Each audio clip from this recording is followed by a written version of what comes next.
The officials in tonight's game are Angus McDonald and Mike Crowley. And introducing the coaching staffs for the visiting Indians, head coach Kathy Sinran and her assistants Jen Shea and Fred Monica.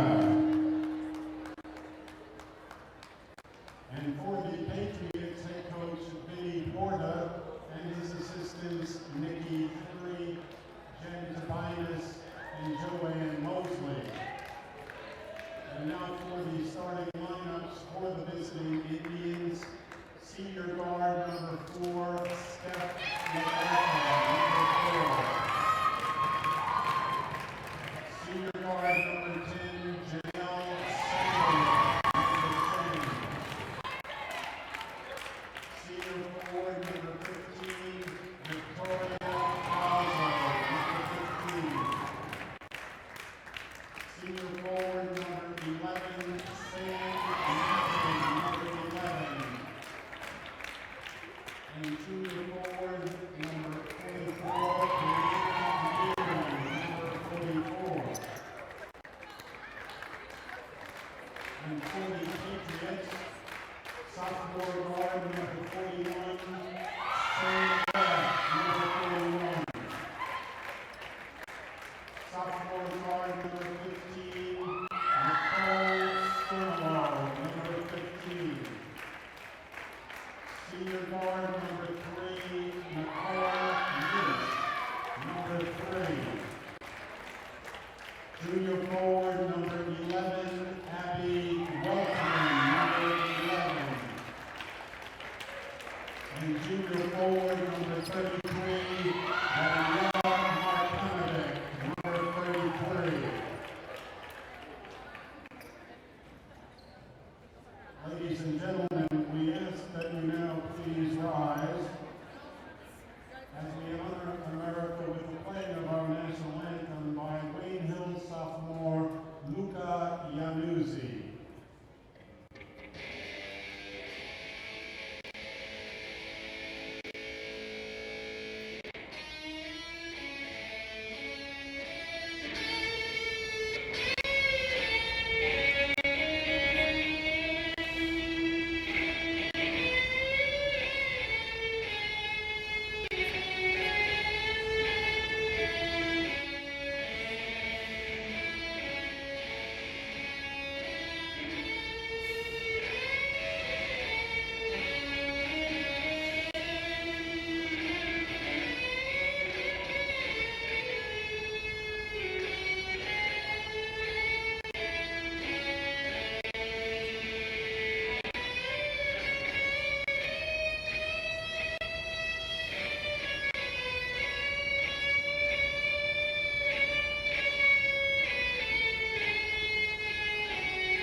Hello and welcome to Gifford Gymnasium. My name is Orren King, joined by Aaron Hook and shortly Luca Yanuzzi on that excellent guitar riff to start out with our national anthem. Here to watch girls basketball. This is classic rivalry, Hills versus Valley. You can't get much better basketball than this, Aaron. Yes, sir. So Valley comes in at 6-1. They're off to a very good start to their season, and Hills at 2-6. It's not the start they wanted, but this is a rivalry game. In front of their home crowd, they can gain some momentum going into the latter part of their season if they can come away with a victory today. So I think this is a very important game for them to win. And now joining us is Luca Yanuzzi, in fact, with a great guitar riff there, Luca. Got to congratulate you on that one. Thank you. And of course, moving into this game, as Aaron said, Hills had an unfortunate start, but spoke to the coach himself, and he actually said this was more of a just building year of the lower grades, and we're going to let Luca take it away from here.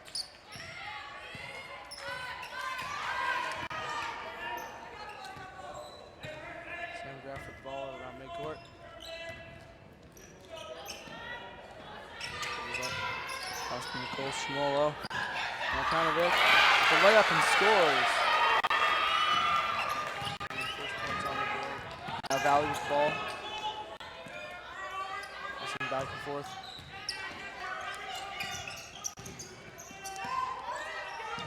Trying to get around into the paint. Gets it off the backboard and scores. Valley ties the game up.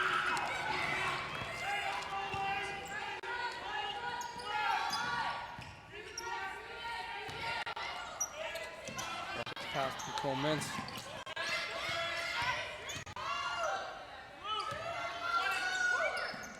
Off with the pass. Schmolo. Markanovic. The shot, puts it up and scores.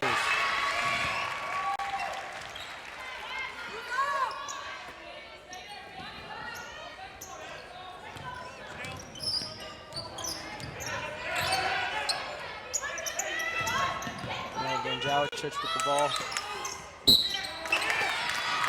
Foul taken. There's a foul on number 44 for Yanuzzi. Coming to the line, number 15, Victoria Falso.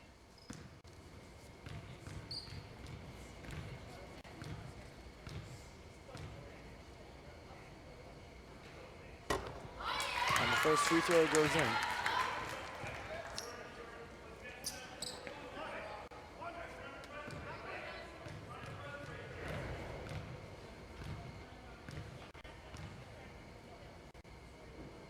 Takes a second free throw.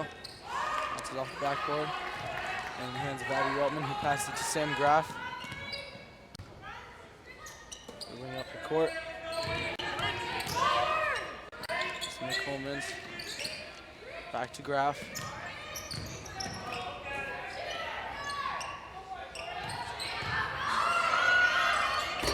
Schmolo with the shot. Off the rim. Back in Valley's possession, dribbling down the field, Stephanie LaGreca. Pass to Janelle Dendawicic, and she makes it. You know, that just gave Valley the lead. That could be a momentum changer. It very well could be. Sam Graff nails a pass down to Mintz. That ball goes out.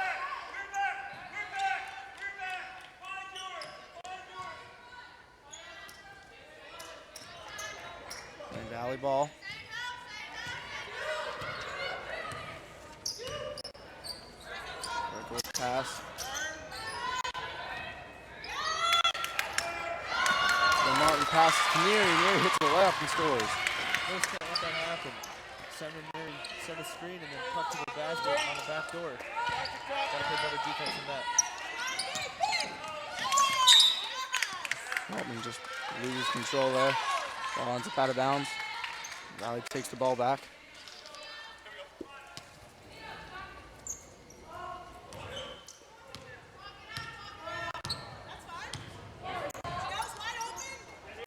Working makes the pass to Dendawicic. Now back to Neary. Falso. Back to Neary. Is up, puts it up, misses. Rebounded by Falso, and she puts it up.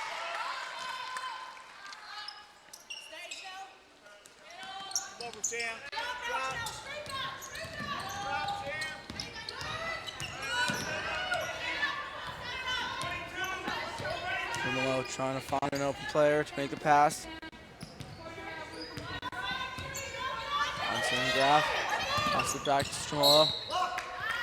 Steps out of bounds.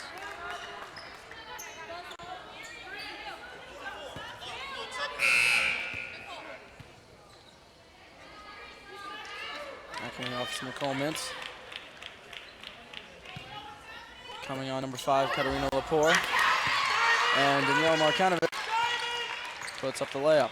She got 6 early points. All the points from Hill so far have been Daniela Markanovic.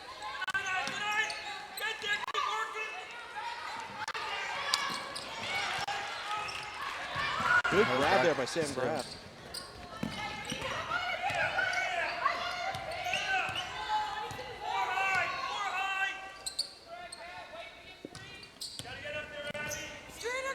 Lepore finds Schmolo open.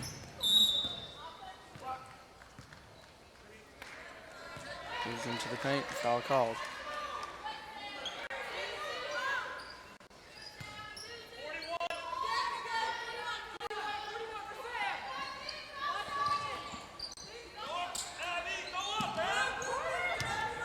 Schmulo trying to get into the paint. Abby Weltman passes it back.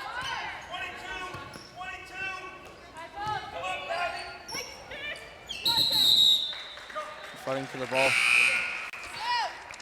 Marcanovic and Sam Martin. Now Sam Martin comes out for number 21, Olivia Chiaramonti.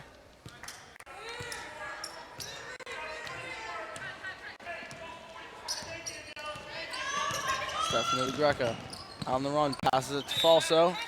And Falso can't catch it and put it up. Ball goes out of bounds. Wayne Hill's ball.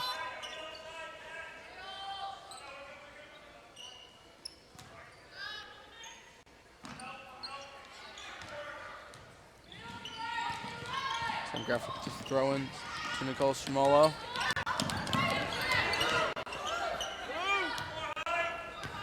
Sends it back, Graf. For an opening, finds Katerina Lepore. Back to Stromolo. Stromolo pass to Marcanovic. Intercepted by Brianna Neary. Has it down to Chiaramonti. Back to LaGreca. Now to Jindawicic. Puts it up off the rim, comes back down to the hands of Sam Graf.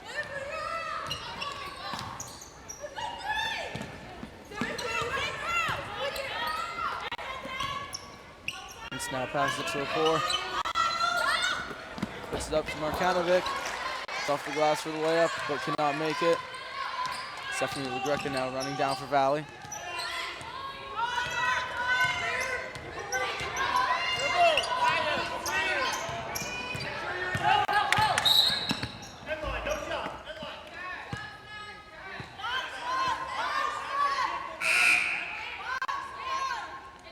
Oh, Cat Lepore there.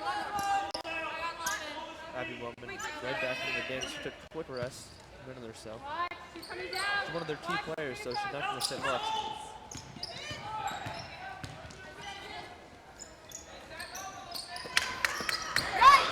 Also tries to go for the layup. That was a great block.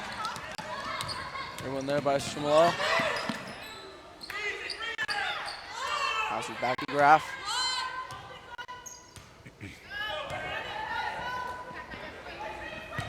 Pass to Mintz.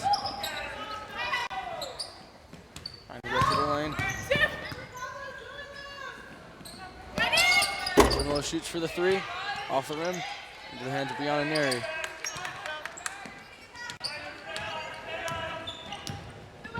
Greco dribbling up the court. Pass to Dan Dawicic.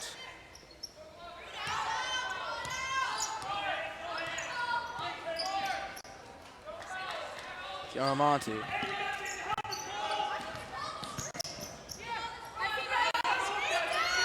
Back to Greco. Out to Neary. Neary with the pass back to Chiaramonti. Three-pointer for Neary. Goes back off the rim. And Vic Falso with the rebound. Puts it up and scores.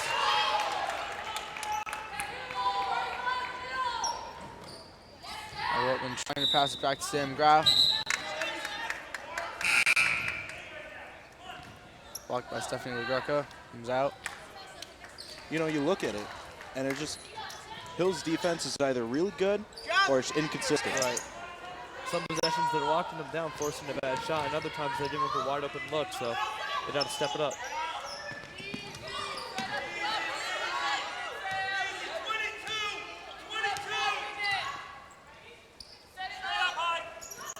Pass a little poor. Now to Stromolo. Back to Graf. Flings it to Mintz. Stromolo puts up a three.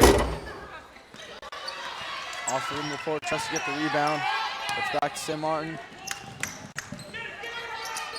Stephanie LaGreca to Daria Pontone. Puts it off, goes off the backboard. Back to Hills. Graf running up the court.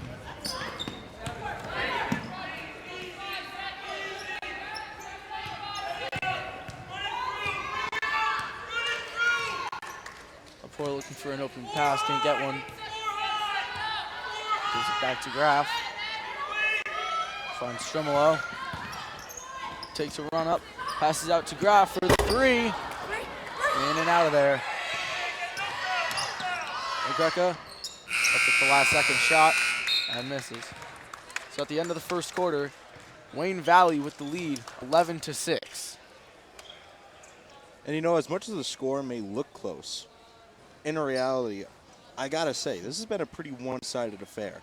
Yeah, I think Valley is dominated, and one thing I've noticed, Dylan and Luca, is I think Valley is getting into their sets quicker and better, their offensive sets better than Hills is. You heard Coach Porta call out for a missed screen, a missed back cut, something like that. So I think Valley is doing a better job of running their offense and getting better looks on that end of the floor. And if they continue to do that, I mean, and if Hills can't make adjustments, this could be a big lead. Well, not only that, but we mentioned it earlier. You know, Valley may be great on their sets, but Hills has given it to them. Right. Their defense has been inconsistent so far. They either do great things, make some blocks, they've done some pretty good things on defense, or they just let it go by and be completely inconsistent for the beginning of this game. They need to tighten that up. Right. I mean, they haven't played bad on offense. They've gotten good looks. Daniela Markonovic, you know, she's big. I mean, if you get her the ball under the basket, there's a good chance that she's going to power that up and make it. So I think if they continue to feed her the ball and you know, other players start to make their shots, they can compete in this game. And they're only down 5 at the start of the second, so it's not like they're playing horrible. It's just that their defense, like you said, has been a little inconsistent. Yeah, but still, I mean, even you got to admit, if that defense was more consistent, Valley would not be in as long as a lead as they are right now. Right. Exactly right.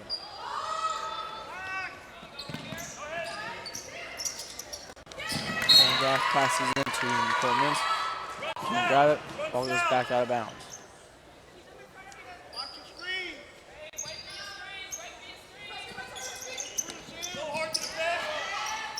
Graf throws it into Strumolo. Passes it back to Graf.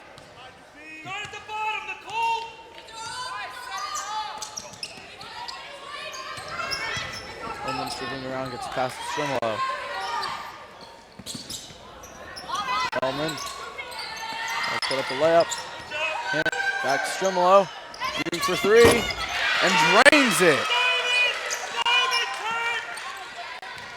Daria Pontone finds a wide open Vic Falso, who puts up the layup to score. That's exactly what we mean. That's transition defense played to its pretty much its worst. Wide open, 3 girls were wide open right under the basket for Valley. At that point, they could have thrown it across the court, and it would have been caught easily.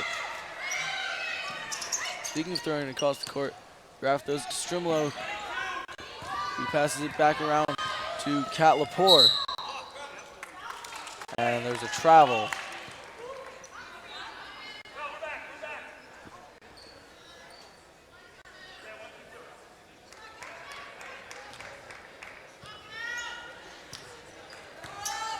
Son gives it into LaGreca.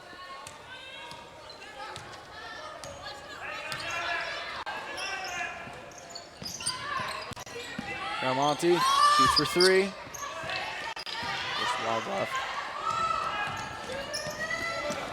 After the long pass down, that one ends up out.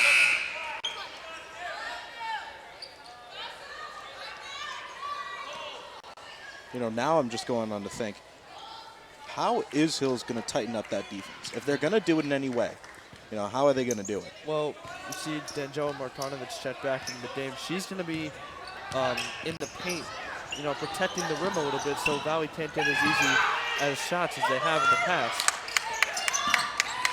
But then again, right there, you see they had a wide open shot because she's not as mobile as some of the other players, so they can get some of those open looks as well.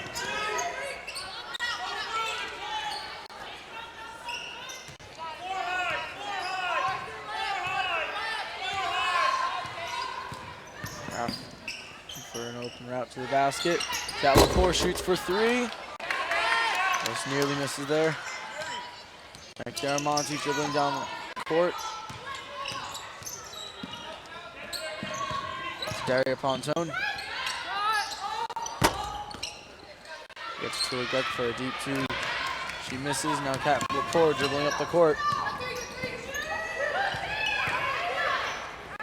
Katie Ortega Misses the shot. Now the whistle's low. As Markonovic and Falso go down, both fighting for the ball. Ball ends up out, and it's Wayne Valley ball.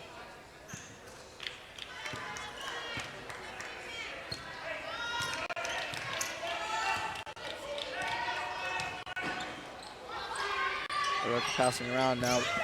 Neary with the ball. Puts the layup. This is the layup. Ball is out. You know, Valley keeps going to that right side to make those two-pointer shots. Right. And they're almost going uncontested every time.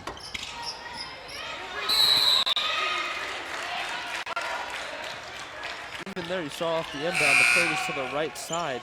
And I think what they're doing is they're attacking the weak side of Hills because they have a shorter defender on that side.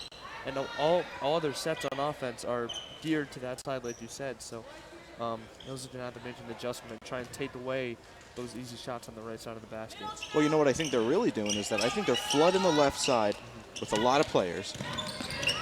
And then they're forcing the action on the right side. So it's pretty much making a one-on-one coverage. Right.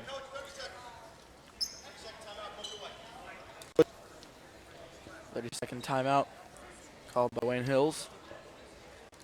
But, you know, with that 30-second timeout, we can actually now fully discuss how to tighten up that right side. Because it's obvious Valley is just going to keep funneling it down that right side until eventually it just breaks. So I think if you're Hills, you can do one of two things. You can have some smaller players who are more mobile and can slide their feet a little quicker to that right side if they do get an open shot, or you can make adjustments on defense, and instead of going to a man, you can run a zone where you have legitimately 1.5 people on the right side, the middle player and then the player on the right. So that could also take away some shots that they're getting on the right side. So I think Hills, if they made one of those two adjustments, they could be better off.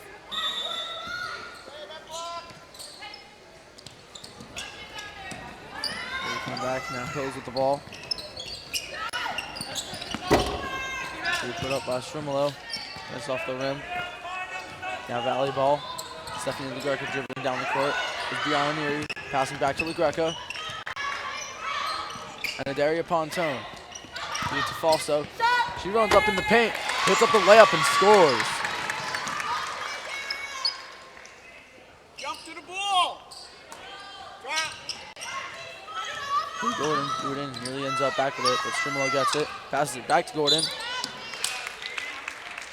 And is held by Pontone, resulting in a foul for Valley. You know, Valley's been playing some really aggressive defense whenever Hills tries to go on transition offense. Yeah, they're running a press, and they're pressuring the ball handler, and they're trying to take the first pass away, which is what a lot of coaches teach, is take the first pass away, the closest pass, and they're doing a pretty good job of it, as Hills is having a little bit of trouble getting the ball up the floor.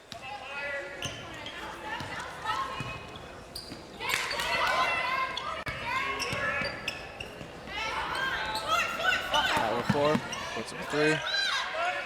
There's it. Brianna Neary with the pass to Dari Pontone. Back to Neary. Now to Chiaramonte. Here we roll down. Also looking for three. Pass it away. Chiaramonte now to Pontone. Or back to Falso.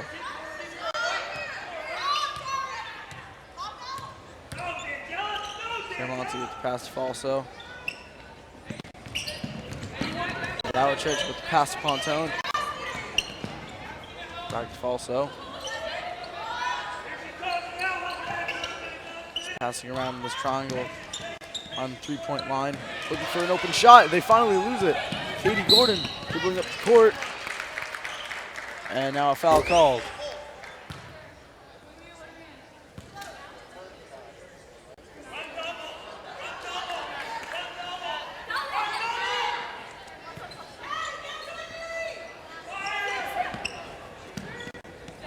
President Strimolo.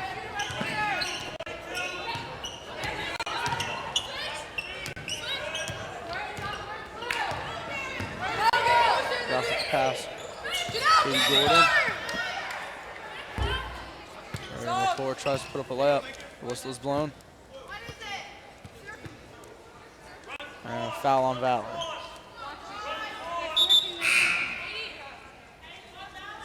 Now substitution. Derek Pontone coming off. Stephanie LaGreca coming back on.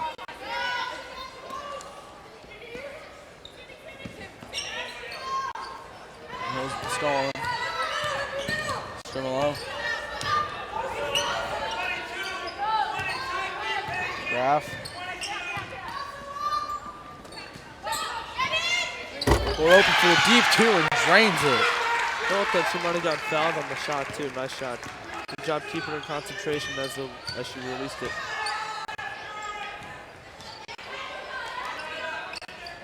Back to Caramonti. She was taken down. That was a monster block. Not in her house.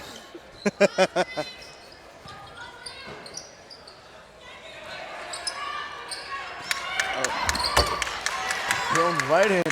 Vic Falsa takes it and lays it up. It's a great inbounds play. Isolate someone on that side and just set a down screen for him. She was wide open.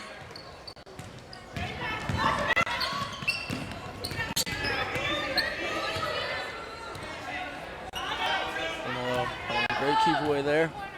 Here's to Graf. Passes it out to Weltman. Trying to look up in the paint, and it's blocked. Weltman gets it back. Graf shoots for three and drains it. Great three, especially under pressure.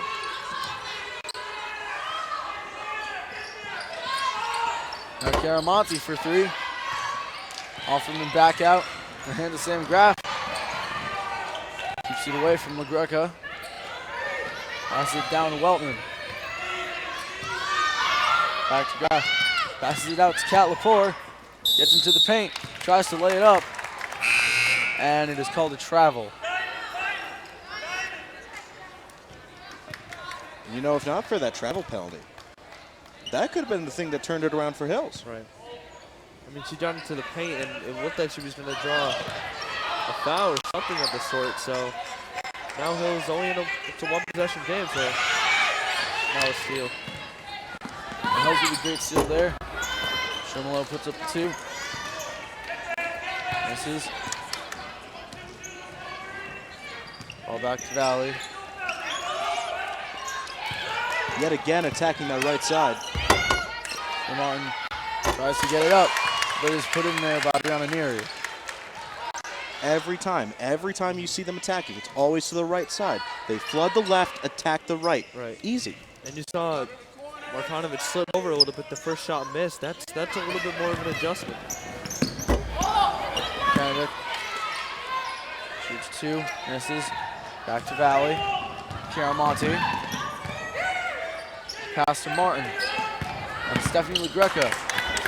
Neary with the layup, missed. Martinovic hands it to Graf.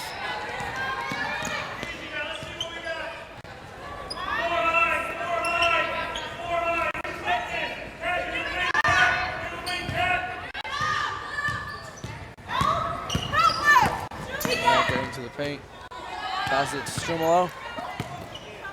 Strimolo trying to hit a layup, but can't. Valley able to take it down, and then up back with the ball. Stephanie LaGreca with the pass to Martin. Martin takes a shot. And that's immediately tipped up back in. And the ball goes out of bounds. And Hills had an opportunity after the rebound to hold for one shot at the end of the quarter, and now a turnover gives Valley a chance to get the last shot, so a wasted opportunity there for the Patriots. Especially since Valley leads by 5 points. Yep, even worse. And now they get it right back.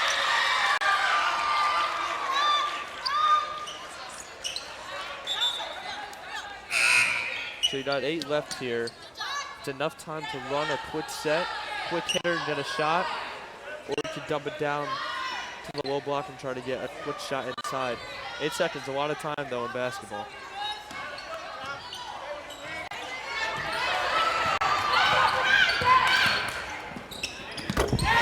And Strimolo puts up the three and scores.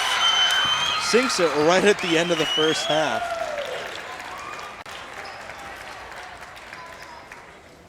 great score right there. And that may change Hill's momentum coming into this second half of play. Definitely. So, like I said, they didn't exactly set anything up.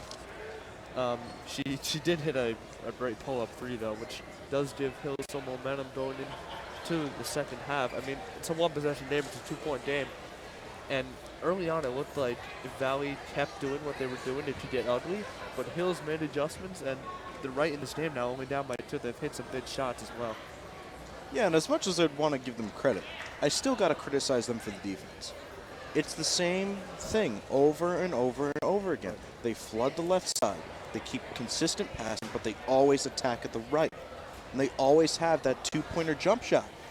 You got to close that out. Or a shot right under the basket. It's either one of two. But I think Hills has done a little bit of a better job adjusting. They've taken away a few shots that early on in the game would have been wide open. Now they're getting a hand up or they're getting a body in the way. So I think they are making a few adjustments, but like you said, Dylan, still an option that Valley is going to go to for what I think and what we think is probably going to be the remainder of the game.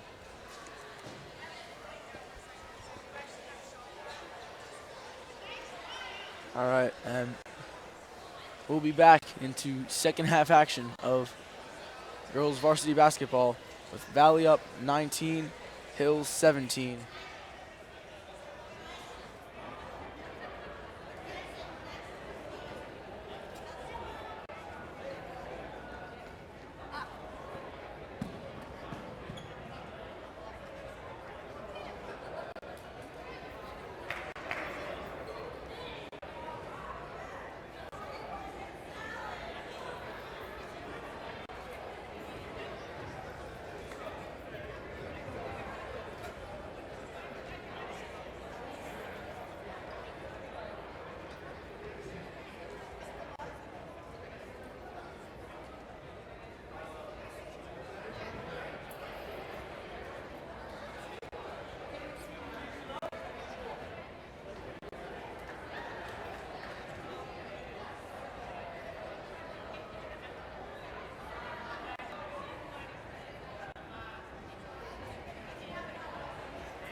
Hello and welcome back to Gifford Gymnasium. My name is Doran King, joined alongside Aaron Hook and Luca Yanuzzi. We just got through a heated first half of basketball. The score 19-17 with Valley only ahead by a small margin of 2 points. Yeah, back and forth first half between these two teams. So in the beginning of the game, Valley was playing pretty dominant. I mean, we said that if Hillsdale made adjustments, it could be a blowout. It could be a runaway win for Valley. But we saw Hills on the defense and offensive end hit some big shots and make adjustments. And look where it's worked wonders for them. I mean, they're only down 2. It's a one-possession game, and they had the momentum in their favor.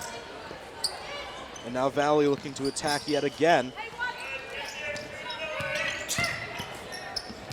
Moving down the middle, trying to make a drive. Over on the right side. Up for 2. And sunk it for 2. That's Valley going up by 4. It's a good strong move down though. Hit it with a pump fake and then swing to the other side. Nice shot. Graff in double coverage trying to drive it down. Over the middle for 2. Doesn't go in, but recovered. Still does not go in.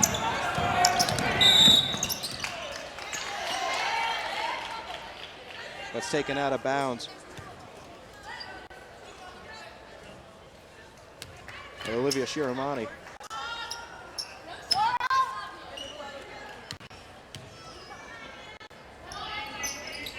Pass out, looking to attack at any side for 3. No good. Graff on the rebound.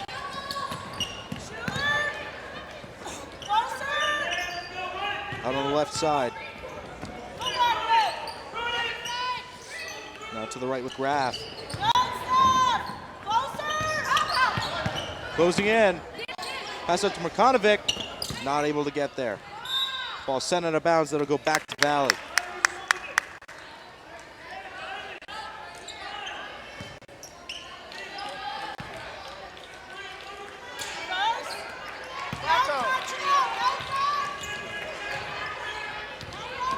Now it's Valley driving down the left side.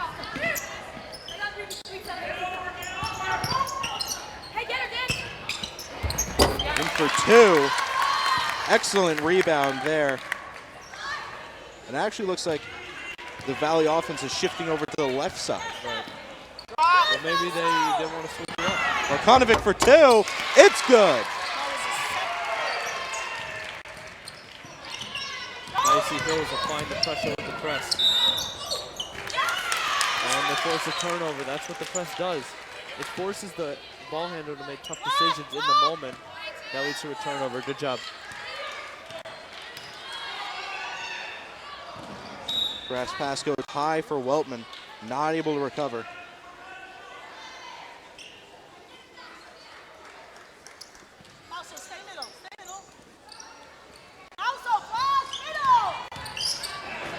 Now it's Valley on the offensive, looking to drive.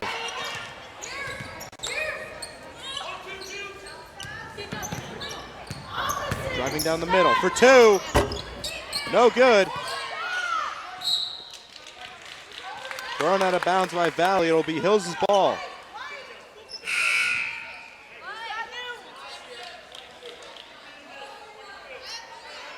Nicole Mintz with the throw, and she is the only senior on this Wayne Hills team.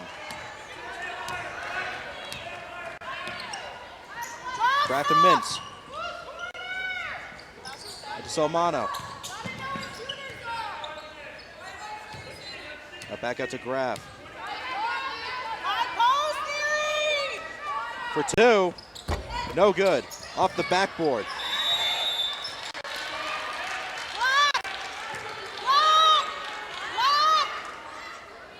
Whistle comes out.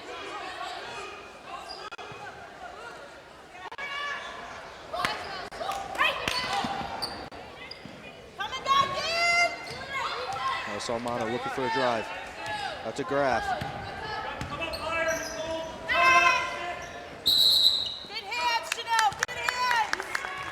And that'll actually go back for Valley. And that could have been called a foul on Valley.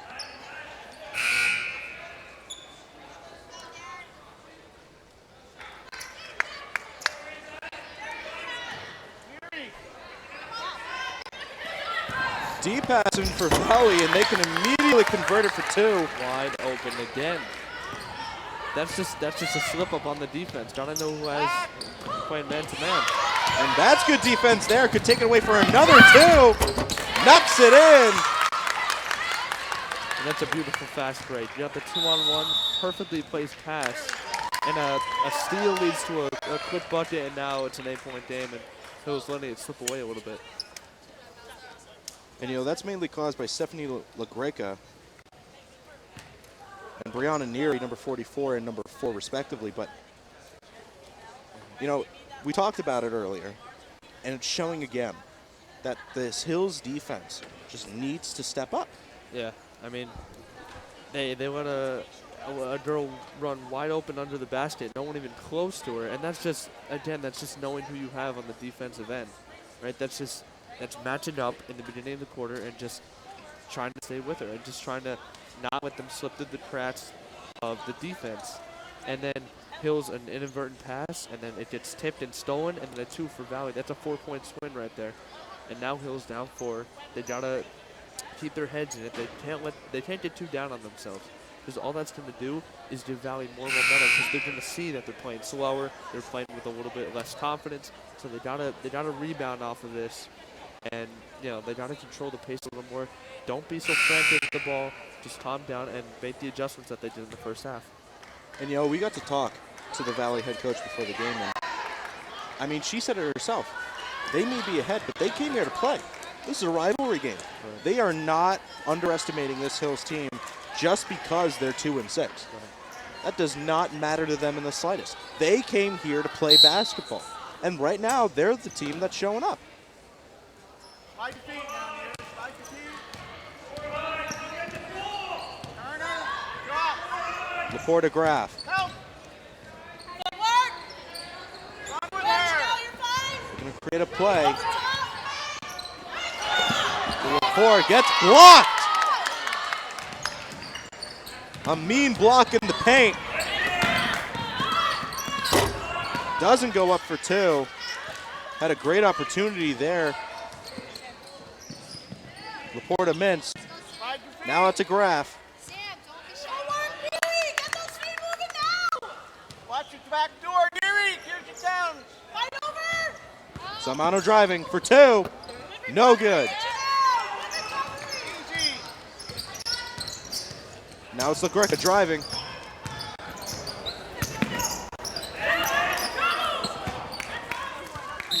Doesn't go up. Will go out of bounds, and that's going straight to Hills. Yeah, she would have walked if she kept the ball. It took too many sets, but it was a good initial move. Went behind her back and crossed it over. But that's good. That's good defense by Hills, closing in on her and forcing her to take too many steps.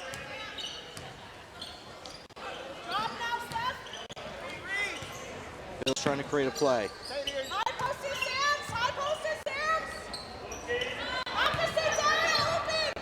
Samano looking for something, trying to get something moving for Hills. For 3, no good. Samano on the rebound.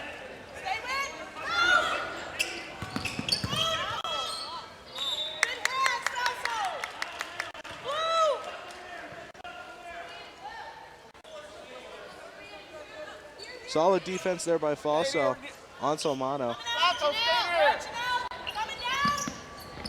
Moment for 2, no good. Now it's Hills driving straight back. Picked up by Samano. Now she's driving down.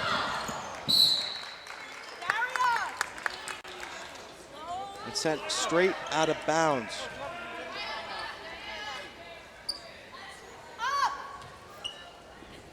Now Valley up 27-19, 3 minutes, 5 seconds remaining.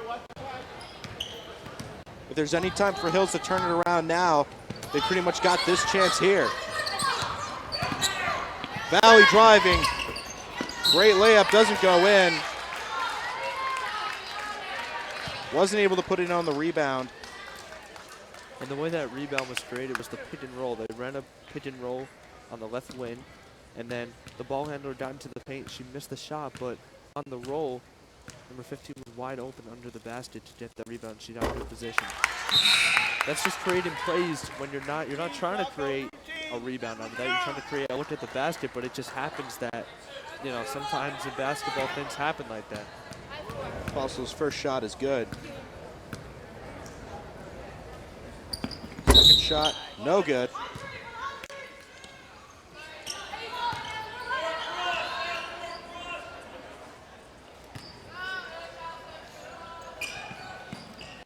Waltman being double covered. Still able to get it out. That's Lepore.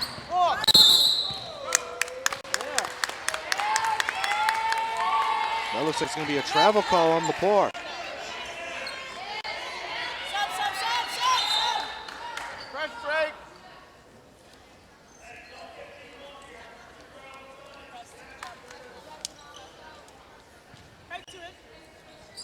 Roll to the basket. Go, Foster, go. Greco looking to create something. Driving towards the middle, and a nice layup for two. You cannot get a better drive than that. Yeah, now this Hills defense is looking a little out of their element. They might be tired. They might be losing confidence, but Valley now picking up the pace a little bit, getting into the paint with ease. And if Hills allows Valley to get into the paint in almost every possession, I mean, they're going to score most of the time. But just a look at the basket is a better look than a three-point shot. Well, you know, now the score is 30-19 with 2 minutes, 32 seconds left. And I just want to say one thing. And that was it. Gifford Gymnasium, silent right now. Just want to mention that this game is a doubleheader. We will go straight into the boys basketball game right after this. Yet again, Hills versus Valley. Hills currently 7-0 and Valley 6-1. So that is definitely. That's going to be a good one. I think a good one is an understatement. This I think place, we're in for a very, very good one. This place is going to be rocking as well. You're going to see the crowd's going to fill up. The student section is going to be on their feet all night. But right now, Hills, you know, they're falling into a hole a little bit. They got to pick it up. I mean, if you go back to what you're doing in the first half, maybe Valley's seen that adjustment already. So maybe you got to switch it up, try something new. Or maybe you should go back to what you've already done, because it worked pretty well for Hills in the first half. Well, now it's Hills driving forward. Graf for three, no good. Rebounded by Hills, but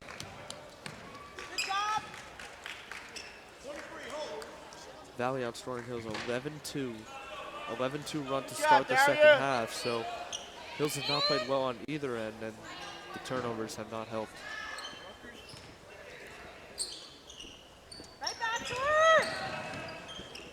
Go, Foster, go.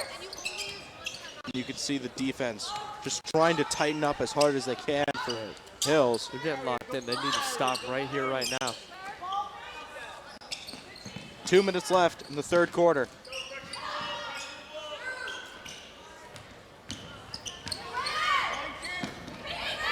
And now it's Valley driving towards the middle.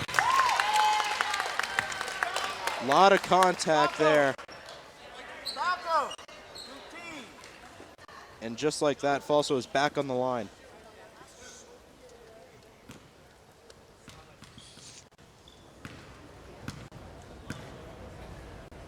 Falso's first shot. No good. Off the back rim.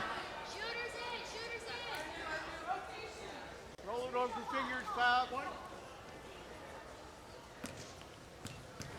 Scamolo coming back on, Graf coming out. Falso's second shot is good. She's 2 for 4 in the night. Quick double. Get there, Steph. Katie Gordon loses possession.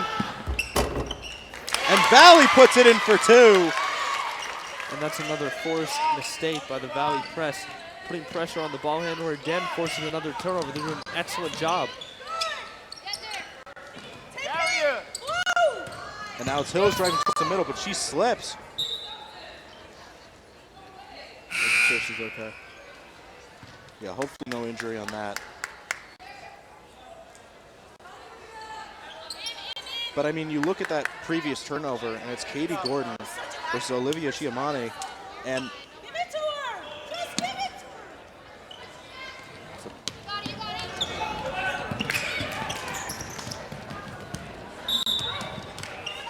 Whistle's coming out for that one.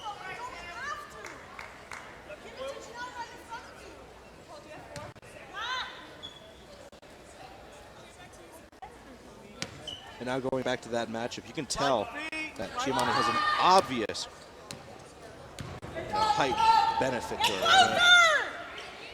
It's probably why the turnover happened, if anything. Right. And now it's Hills just trying to get a drive here. 1 minute left in the third quarter.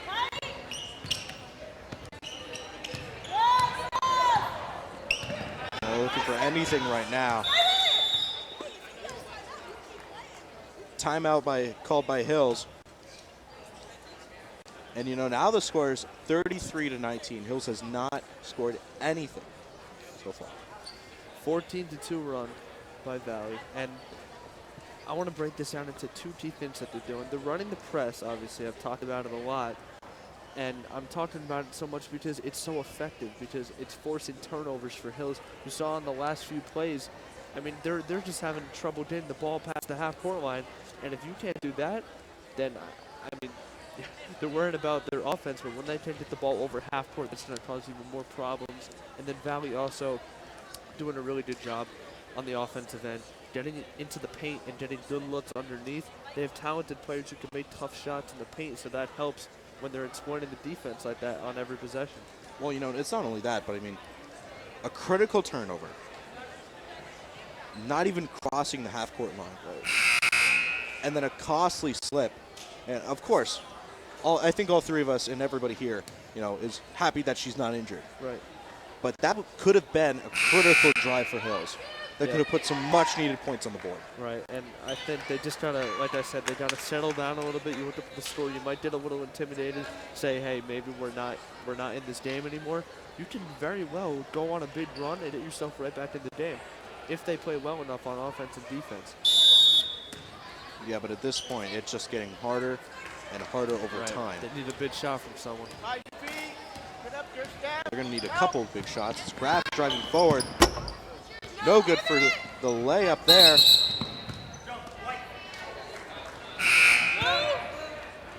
You can see Hills getting a lot more aggressive on the defense. Mintz checking back in.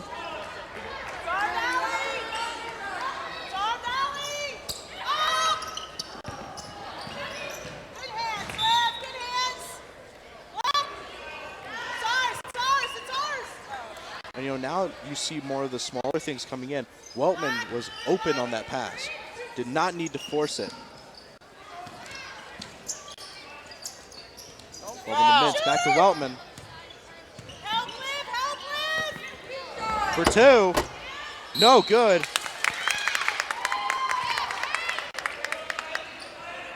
It's a good look inside for Hills, but just not able to convert. And their confidence looked a little bit down right now. And Valley is just, I mean, they're just playing a better brand of basketball right now. That's all it is. Dig on the left side for two. Shot goes in. Another wide open shot, like we've been saying all game. Just attacking the edges, and it's clearly working.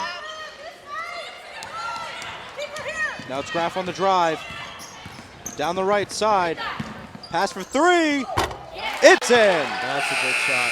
Right at the end of the quarter. Gets you a little bit of momentum and gives you some hope that now, you know, it's 13. That's doable. In 8 minutes, 13 points, you just got to step up. I mean, you know, sorry, they're going ahead. So it's not a discredit to the girls. They played well. This Valley team, we know, they're very talented, and they're showing it. So, I mean, we know that these girls can battle and get back into the game. They're a good team as well. They just got to make adjustments and do it at a high level. Yeah, I mean, but that was Stromolo's second third-pointer right before the clock hit zero. Right. I mean, she's knocking in these clutch shots like it's nothing. Yeah. If Hills can build a point lead Who knows? Maybe in the fourth quarter she hits another shot like that. Right. But They don't Hills feed need- off that shot as well. Yeah, They but gotta build Hills momentum. needs to get something going off of that shot. If they can't do that, we're not going anywhere. I mean, especially with this Hills team being down by this much going into the final quarter of play. Need to just move it up a notch, step it back up, not let these mistakes keep happening like they have been throughout the entirety of this game.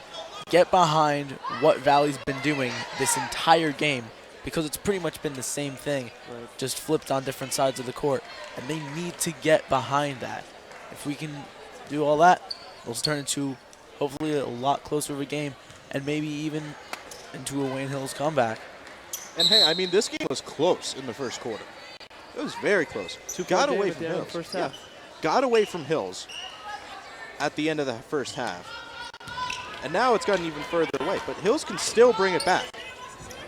Score, of course, 35-22.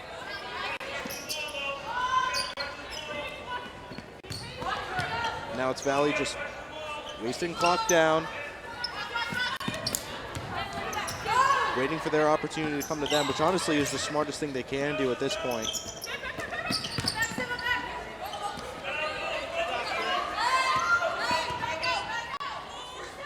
Troubleshoot call actually could have been called, but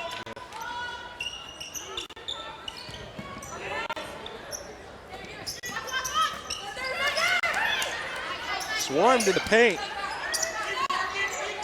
See, this is the intense defense the Hills has needed all game. They're playing great defense right now. If they did this from the beginning, it probably worked. Not giving Valley anything easy. The one thing is, though, Valley is wasting a lot of time, which could take away offensive possessions. Yeah, 6 minutes, 6 seconds remaining.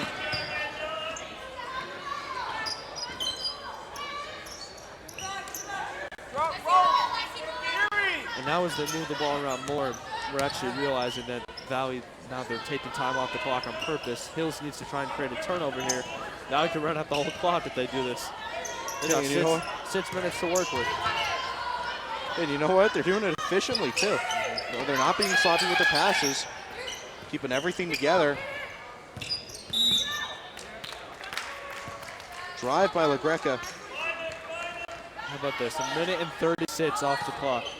Just by passing the ball around. Hills need to get in the passing lanes, tip a ball, catch a ball, and go down the other end. They got to create something if they want to even have a chance to play offense this quarter. Hey, you know what? That's using the clock efficiently when you're in the lead. That's what every team aspires to do.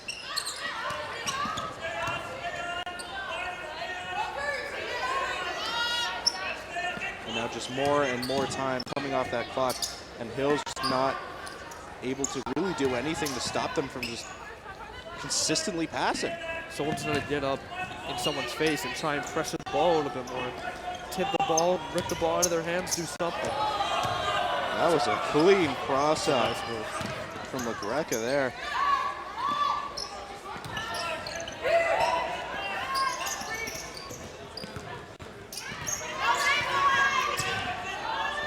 Welcome to Dribbling Simulator 101. As well as the passing game of 2K19, honestly. This is textbook, though. I mean, they're wasting so much time. Almost a minute gone already. Up for two, brings it down. Easy layup. And for Hills, I mean, that's literally the worst case scenario. 2.5 minutes off the clock, and now an and one at the end of it. I mean, that was textbook by Valley. They did an awesome job of killing the clock and then getting a great shot at the end of it. Plus a LaGreca's foul. first. Goes in. And now the score 38-22. 5 minutes, 22 seconds left. Valley has wasted a lot of time. Now Hills forced to work even quicker now that there's more time off the clock. Graff for three. A little bit short. Now the ball is back in LaGreca's hands, and she's just going to waste even more time. Welcome back to Passing and Dribbling Simulator 2019. There we go. There's a forced turnover.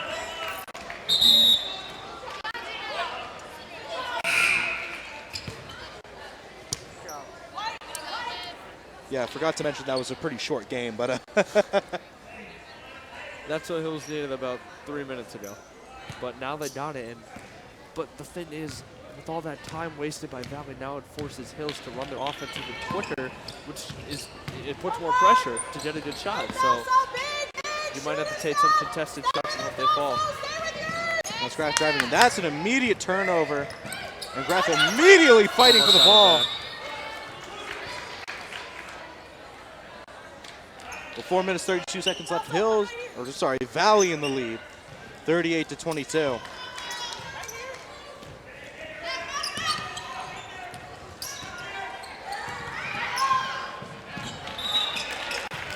Wild pass sent streaming out of bounds.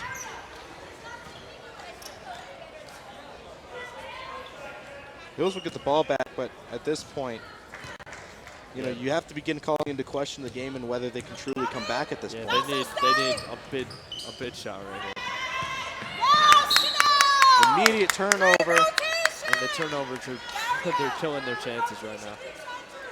Honestly, if Hills could even cut the turnover number in half, they'd be in a much better position. I think at this point that was already their second in a row. Yeah. 4 minutes, 13 seconds left, and the clock is just winding down faster and faster and faster with every time. Valley in the penalty, so if you turn the ball over and commit a foul, you're giving them even more points. So everything going basically downhill for Hills right now. Janelle Sandwick, her first. Doesn't go in. That's right, 100, 100.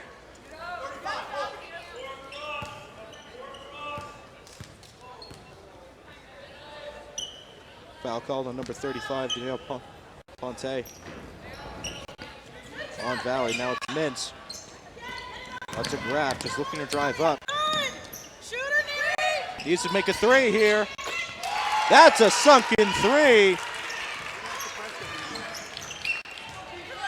Hills puts their score up to 25, but Valley's still in the lead, 38-25. 3 minutes, 50 seconds left on the clock.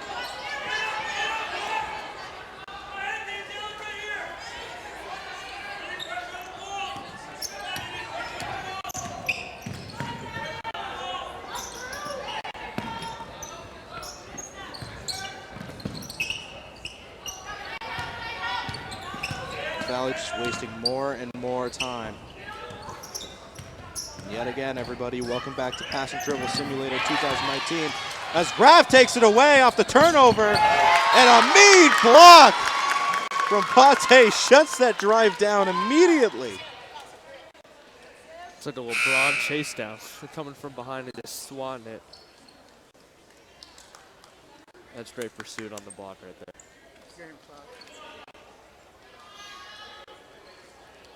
A very important block, too. That's for three. Way short. But contact made for Ponte. That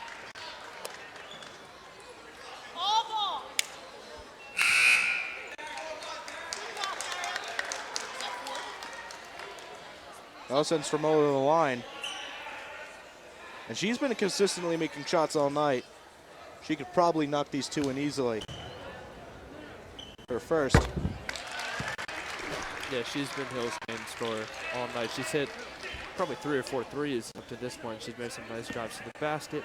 She's created for her teammates. So, I mean, even though Hills is not playing the best, she's definitely been probably the best player in this game out of both sides. The second shot didn't go in. I actually disagree for that claim, but we'll talk about that at the end of the game. Although I do think she's probably the best player that's currently on Hills, at least so far in this game. Third shot. No good. That's 1 for 3.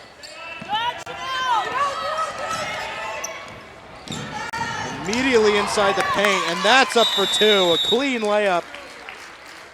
Timeout called by Valley.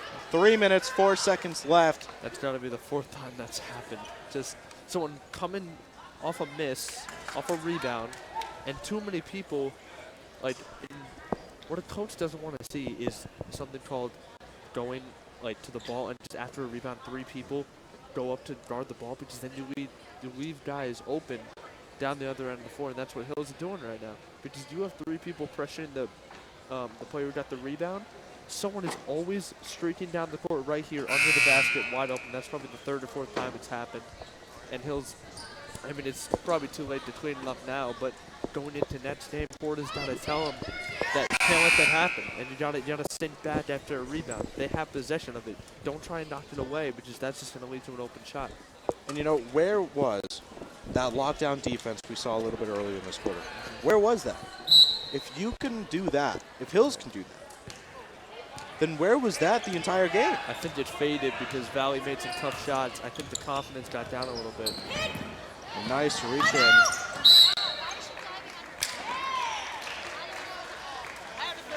Graf loses the ball. And that's LaGreca going down on it, recovering it for Valley.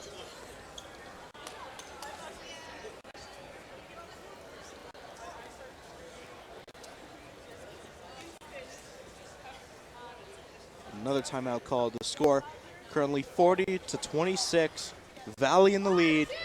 2 minutes, 54 seconds left. Valley is in a good position to lock down this game. Yeah, and they're wasting a ton of time on the offensive end. So, I mean, if they can keep doing that, burn 30 seconds of possession at 14, I mean, for Hills, it just doesn't add up. I mean, they gotta force turnovers. That's the bottom line right now. They have to force turnovers. They have to hit shots, and they have to do it 4 or 5 times in a row if they really want a chance at this game.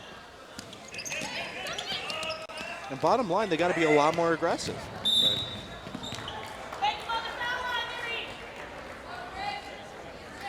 Puts Valley back on the line. They've been in the penalty for a good part of this half. And now 2 minutes, 51 seconds left. Valley back at the line. And they can just extend their lead out here. Come on, Tuttle. Waltman coming out. Ball fly. Smola coming back in. First shot, no good. Valley trying to set it up, just can't get it to go down. The 2 big offensive rebounds there is now I mean, Hills had a chance to go down the front score, and now it's just going to waste more time off the clock. And those offensive rebounds are bigger than you think, right? Because you look at it and it's like, okay, I mean, it was a good play. She got another possession, but I mean, Hills has to do it's, you know, 3 guys under the basket and 1 player who comes down and gets 2 offensive boards. Now pretty much puts Valley in the driver's seat, I think, for good, if these free throws go down. Mr. Mola on the foul. Now it's Madden. First shot sunk.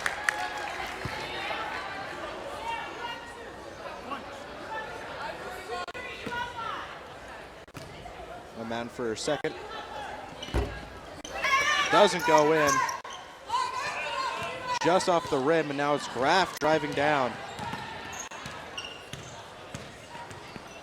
And I'd say this is probably Hills' last chance for 3. No good.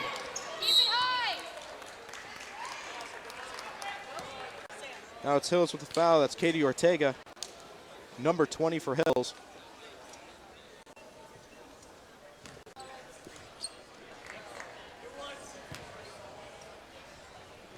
That'll send Brianna Neary, number 44 for Valley, back to the line.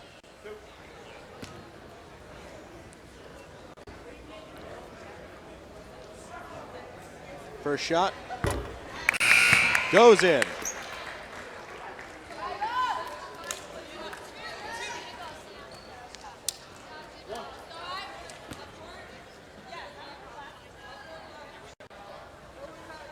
Second shot goes in. Nice clean shot. She's 3 for 4 in the night.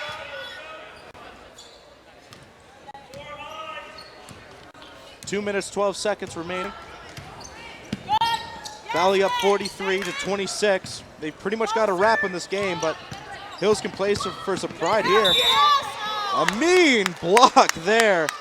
That's Brianna Neary.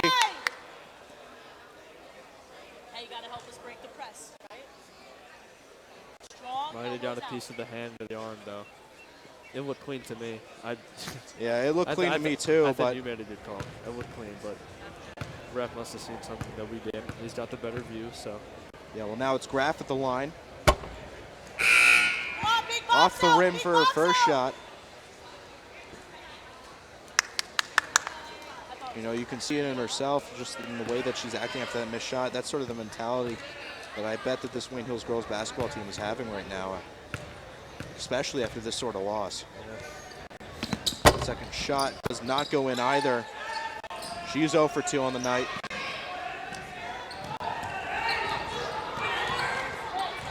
Now it's Lagricka. Moving down the right side, driving down. Fouled on the layup, and she'll go to the line.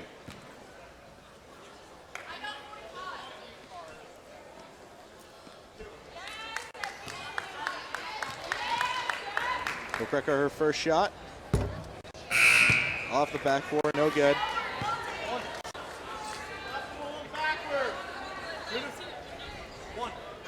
Now for her second.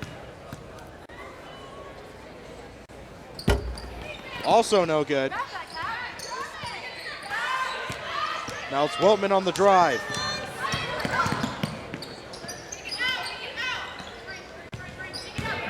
Minute 36 remaining. Hill's just looking for a drive or a shot. Anything they can take at this point. Right towards the middle. Fouled on the layup. She'll go to the line. That's Bree McMullen. A sophomore for this team here.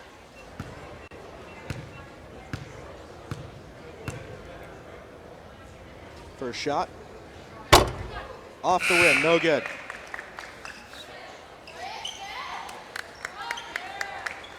You know, I'm pretty sure for both teams at this point, if you look at the last two at the line, including this one, it's 0 for 5 currently. Let's see if Bree can break that streak. And she does, she sinks it. 1 for 2 on the night. A minute 25 left. That's a foul. Gonna be called on Kat Lepore.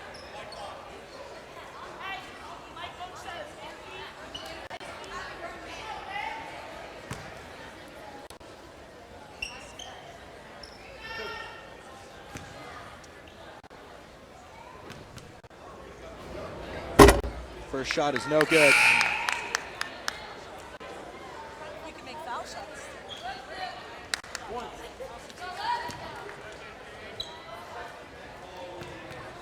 Second shot. Also no good. Goes to McMullen.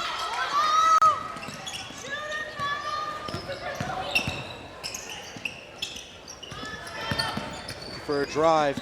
Loses the ball. That's a costly turnover.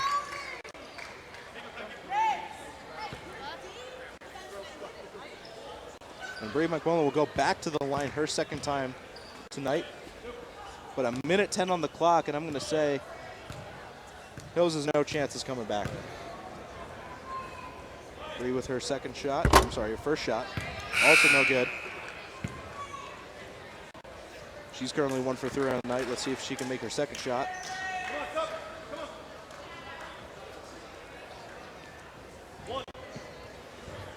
Grace Conturso coming in for Hills.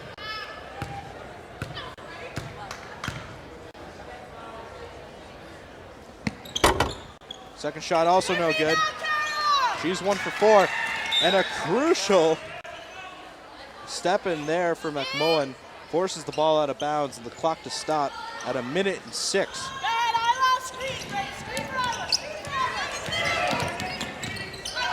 Conturso playing some hard defense. Valley just wasting time off that clock. That's all they need to do. Yeah, Valley wants this to be the last possession of the game. They don't want to play defense again. They want to burn all the time they can. With 45 seconds left, only makes sense that they just want to burn time off. Right. But either way, in the lead, 43 to 27. At this point, I don't even think. Yeah, it would have made the difference. Yeah.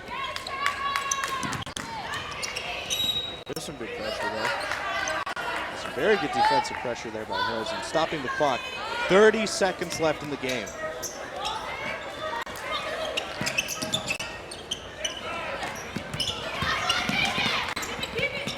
Neat drive by Valley, does not go in. Ball will go to Hills, but 26 seconds left on the clock.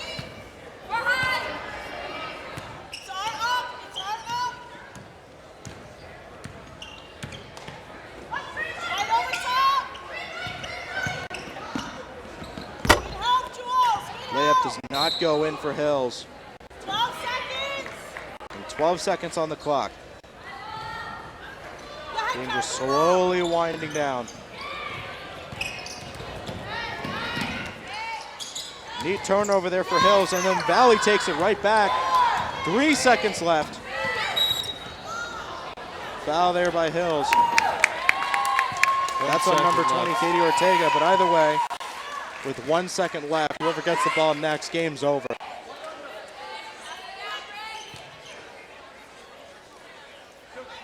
I don't think the ref had to call that. 1 second left. Come on, let's get out of here. First shot. Sunk in nicely.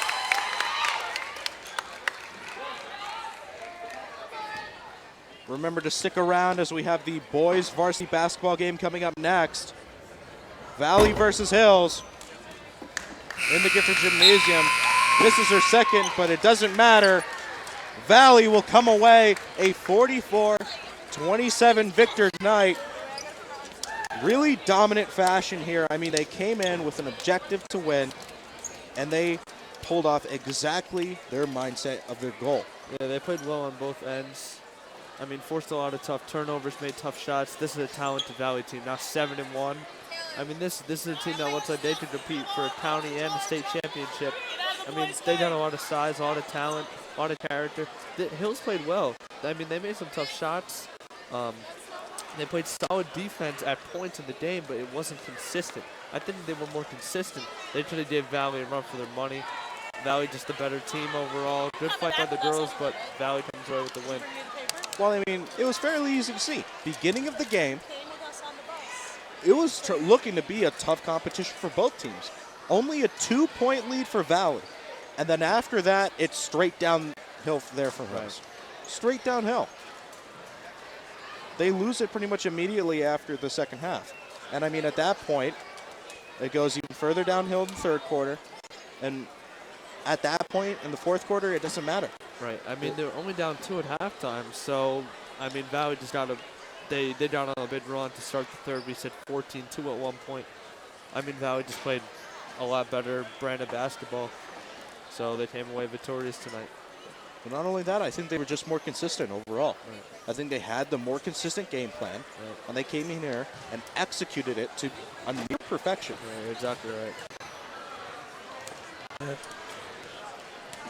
Valley may have stayed consistent throughout the entire game, but I fear that's one thing that brought this Hills team down. Through the first quarter, it was pretty close. When it came to the second quarter, it got even closer. But once that third quarter started, Hills just came to a slow wind down. And not being able to stay consistent is pretty much what gave Hills opportunity. Had to win for this game away. But still, this Hill team put up a great fight. Just not great enough and not long enough. And that's what cost them. Well, either way, make sure you stick around, as very, very soon the Hills varsity boys basketball team will begin, and we can get right into that game. And for right now, we will see you when that game begins.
Senior guard number 20, Taylor Jackson, number 20.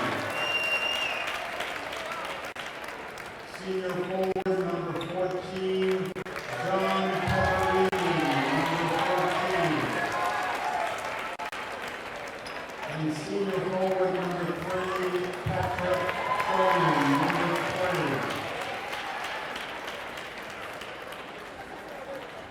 And for the Patriots, senior guard number 2, Jason Sanfilippo, number 2. Junior forward number 11, Brett Wood, number 11. Senior forward number 33, Pulas Thacker, number 33. Senior forward number 24, Nikki Bryn, number 24. And senior guard number 5, Jake Belli, number 5.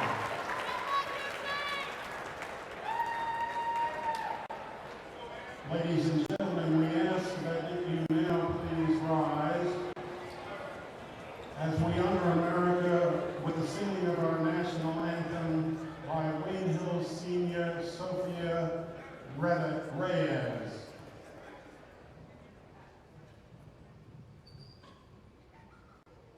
Oh, say, can you see by the dawn's early light what so proudly we hailed at the twilight's last gleaming, whose broad stripes and bright stars through the perilous fight o'er the ramparts we watched were so gallantly streaming, and the rockets red glare, the bells bursting in air, gave proof through the night that our flag was still there. Oh, say does that star-spangled banner yet wave o'er the land of the free and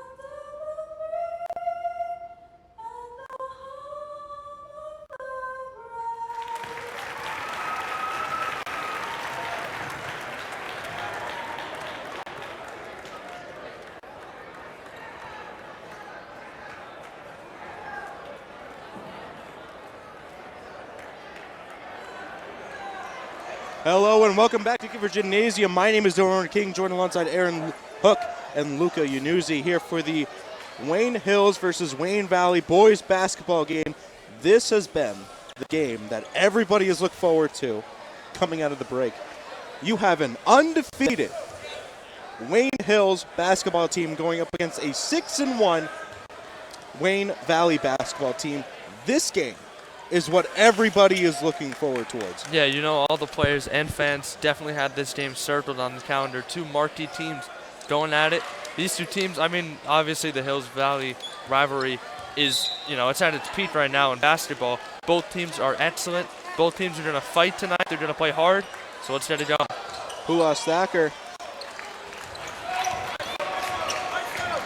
able to get the jump ball there, and it's going straight to Jake Belli, who will set the tempo for this Hills team. Driving towards the middle, straight out to a demi. Recovered by Valley off the huge fight there for the ball. Here's the Valley crowd behind us. They're going to be loud. They came in full force tonight. And that's Anthony DiOrenzo on the ball right now. Crossing Belli up, but not going in. For three! No good! And automatically taken away. That's Petterini. Almost went up for another three. Petterini under the hoop and is able to lay it in. It's a great pass. One-handed, almost a no-look, just flung it in there. And what a crazy start to the game. Loose balls flying everywhere. And Valley will be the first team to put points on the board. They will go up 2-0. Nebby for three, no good. Diorenzo on the ball. Pederini for two. A nice clean dunk there will set Valley up 4-0. Nebby, layup no good. Diorenzo marching down yet again. Nice clean layup. Rebounded by Ademi. Belli marching forward yet again. Out to Brett for two. It's in. That's He his knocks move. it down. He's done that a million times in games. Little stop and pop pull-up jumper. Hey, you know what? Whatever works keeps working. Yep. He can definitely shoot it from there. Both teams playing hard aggressive now. Look at this. They're coming out with a lot of fire under him. Diorenzo for three. No good. Ball will go back to Hills.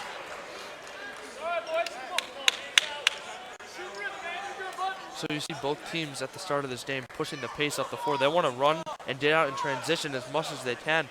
And the reason why they want to do that is it's going to put pressure on the defense to act quickly. So if the offense is moving, you got to get back on defense as quick as you can. And that's going to force some errors on defense. A couple open shots already for both teams. Out to San Filippo. Out to Wood. Belli driving forward. Draws the foul. And he will be going to the line for the first time tonight. And so already this has turned into a super competitive game. Right. And just early on, last game, the season opener, we talked about the main matchup we watched was Jake Belli, obviously the key to the offense for this team. And then VJ Johnson was the other player on the T-Net team that we talked about, who he was going to be facing all night. It was going to be a battle between them. Guy handling the ball right now, Mark Howell, I think he is going to be the key player to watch for Valley. He's their playmaker. He already had a sit pass to start the game. He can score. He can get to the rim.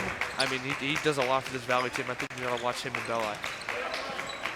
Well, speaking of your man, he's got the ball right now. Passes out to Lorenzo.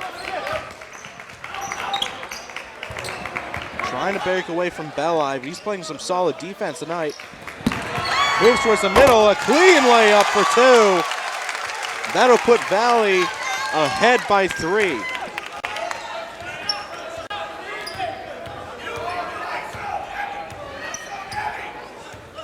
And both teams understand how important this game is.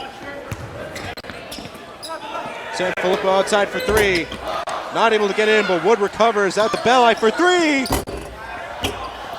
Almost knocks it in. Ademi yet again. Big Out offensive to Wood boards. for three. Finally knocks it in. Ties up the game. Wood for three. And he's fired up, and he's defending their best player. They put Wood on the best guy on Valley. He's their best perimeter defender. Also the youngest starter on this team. Yep. So we'll see if he can live up to the competition. Plays like an experienced senior, though. Well, he certainly plays like one. For three.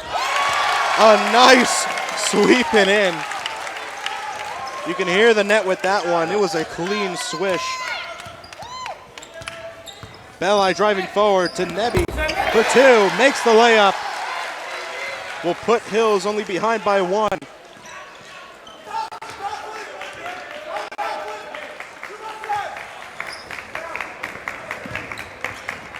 A nice catch there by Belli. Ball most likely to go to Valley.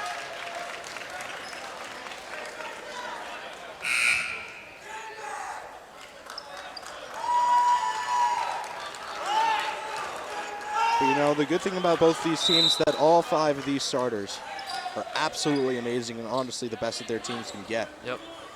And now Joey's checking in.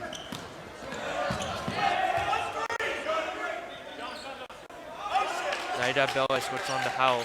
That's him the magic to watch. Howell to Diorenzo. And they're just going back and forth. Nice block on the pass by Thacker.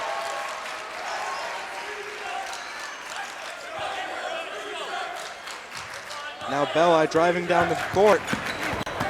Nice pass to Pulost. lot of contact on the layup there. Doesn't go down, but Poulos will go to the line for 2.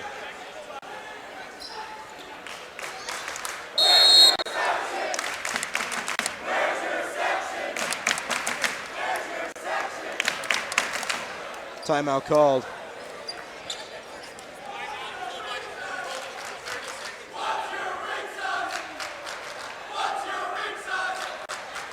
Ooh, and that's the 12th Patriot calling them out on the state championship football win. And it's just going back and forth between these two crowds. This is going to be something like an element to the game. It's almost like the two teams on the floor playing, and then it's the Hills student section and the Valley student section going back and forth at it all night. You know what? And honestly, this is what makes these games so entertaining, is that as much as these guys are out on the field to play the sport, these fans are out here and they're going to cheer for their team as loud as humanly possible. And both Hills and Valley student sections are packed, so you're definitely going to hear them. Poulos, his first time at the line tonight. His first shot, locked in.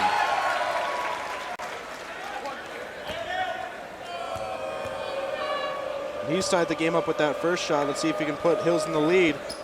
He can, as he knocks down his second shot. He's 2 for 2.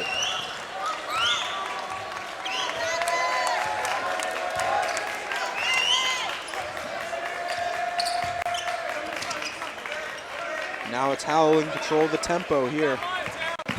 That's DiOrenzo. Bad pass out to Howell. It's Joyce in for the drive. Lot of contact, and he'll go to the line yet again for 2. That's the football. That's the running back, and Joyce going hard to the rim. He doesn't care who's in his way. And you know that man's going to truck through almost anything that's in his way. Puts his shoulder down, goes right to the rim, doesn't care. Hey, that's that power back mentality. Exactly. Help him out tonight.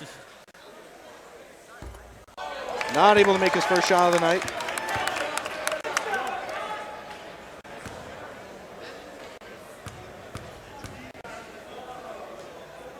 Second shot.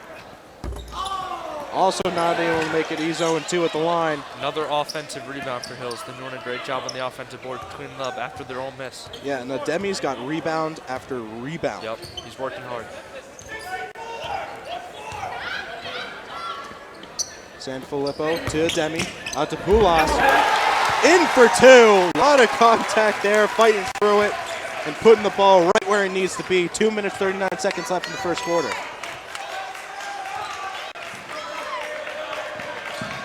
Out to Howell for 3. Blocked by Poulos. Thacker on the shot. Contact going up there. He's going to get the and 1.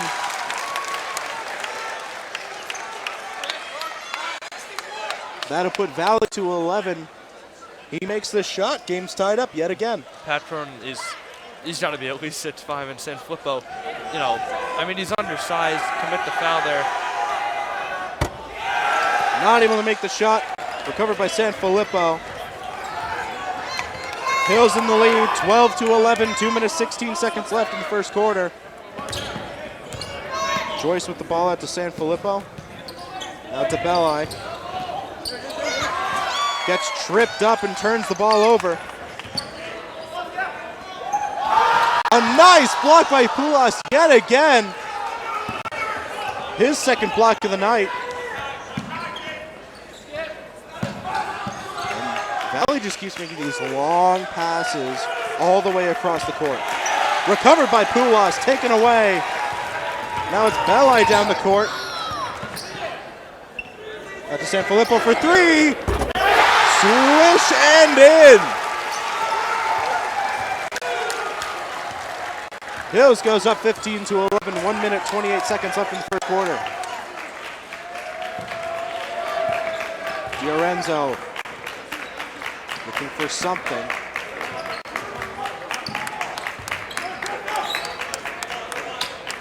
DiOrenzo for 3. No good. A lot of contact there. Draws the foul.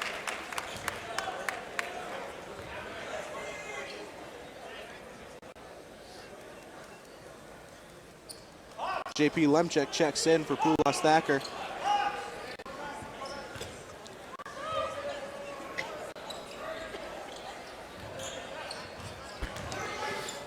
Now it's Valley looking for an opportunity. Out to Howell.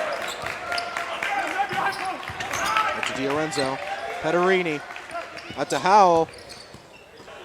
For three. It's in. 52 seconds left in the first quarter. Hills only up by a point, 15-14.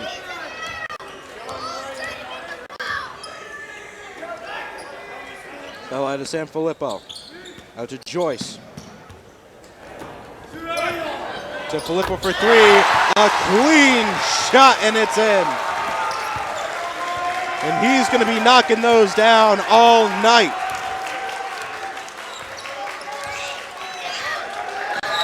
.20 seconds. That pass goes out of bounds.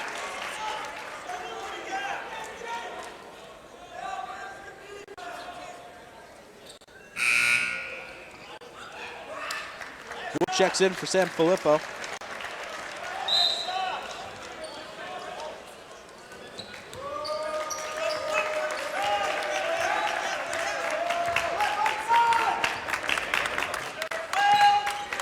Seconds left. Could just be looking to take the clock away. Howell for three. Overshoots it, goes straight away to Joyce. Sends it straight away.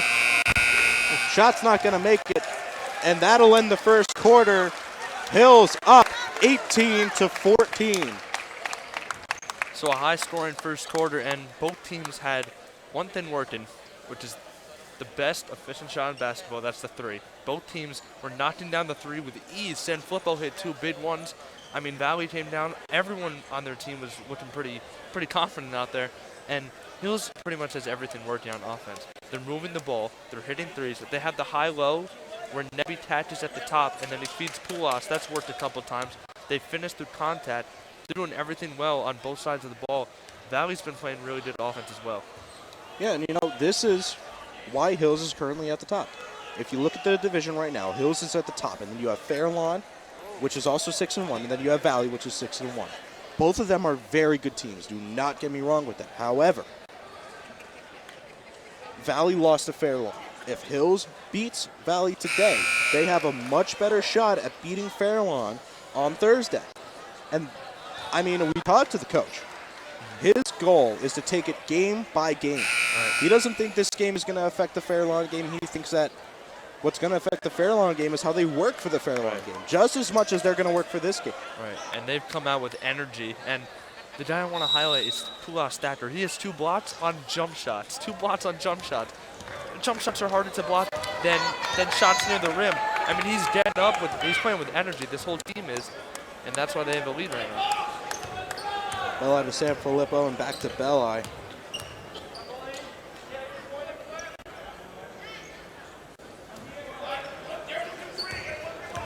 And these guys are the main key 2-3 shooters here. Belli turns it over. Out to Howell.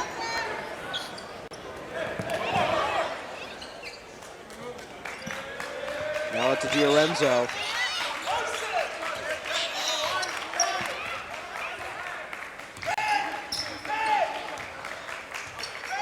DiOrenzo just looking for a drive. To Pederini for 3. He snucks it in. I'm telling you, nobody is missing early on. They're driving down the lane, kicking to the corner. It's open a lot, and they're making almost every shot. And that closes the point gap. Now Hill's only up by 1, 18-17. Belli for 3. Not good. Pretty wide off the rim there. Howell driving to DiOrenzo. 2 shot, no good. San Filippo recovers. Belli driving.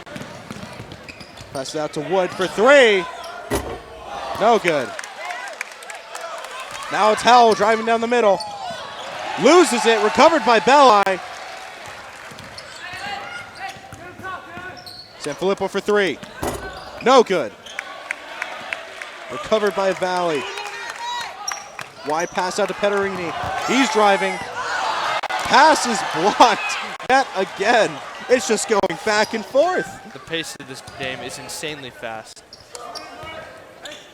Belli for three. No good. Hills does not come down with the rebound. Both teams running in transition. As soon as they get the ball, they're pushing up the floor. Now Valley's going to settle it down and get into an offensive set. This shows how intense this game is right now.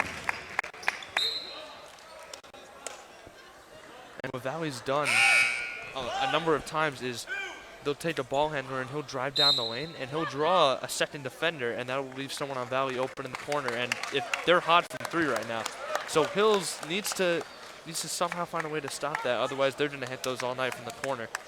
Well, timeout called by Hills here, and right now the score 18-17. We haven't seen much scoring ever since the Valley 3, but honestly, even without the scoring, this game has just been so intense. Oh, yeah. I mean, guys are making plays. Guys are hitting shots. Yeah, like I said, the pace, as soon as a team gets the ball off a turnover or a rebound, they are running up the floor. They're trying to get into their offense as quick as possible. They're trying to get a good shot at the rim. So we'll see if it keeps up. Well, you know what? It just shows great competition between these two teams. They are fighting hard for this win. And it certainly makes it entertaining for us to watch and commentate. Absolutely. I don't really think you could get much better than a game like this. You know, this is the true test for Hills. This is the real one and true test that they're going to have early in the season. I mean, Ademi said it better to me himself. If they can win this game, it can establish how far they can go for the rest of the season.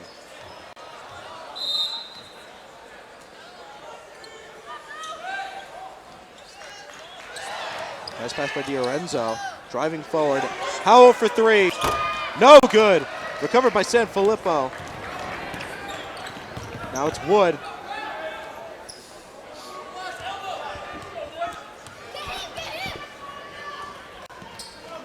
Now it's Belli.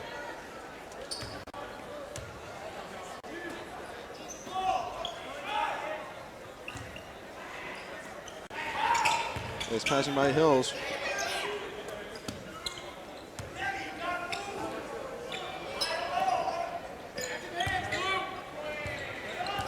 Belli. Sanfilippo for three.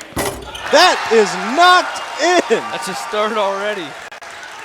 He has been on point all night. Yep. The 4 minutes. sharpshooter for this team. 4 minutes, 42 seconds left in the game. Or I'm sorry, in the first half. My fault there. Petarini driving up. Blocked by Ademi. Mean hand to get in there, but either way, even with that mess up with the game, I'm pretty sure that if this, you could tell, you could take this part of the game, put it at the end, and man, you'd still have a great game.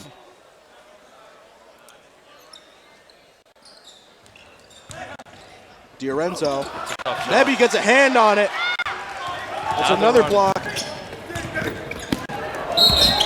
Ademi with the drive, a lot of contact. He'll go to the line as he draws the foul.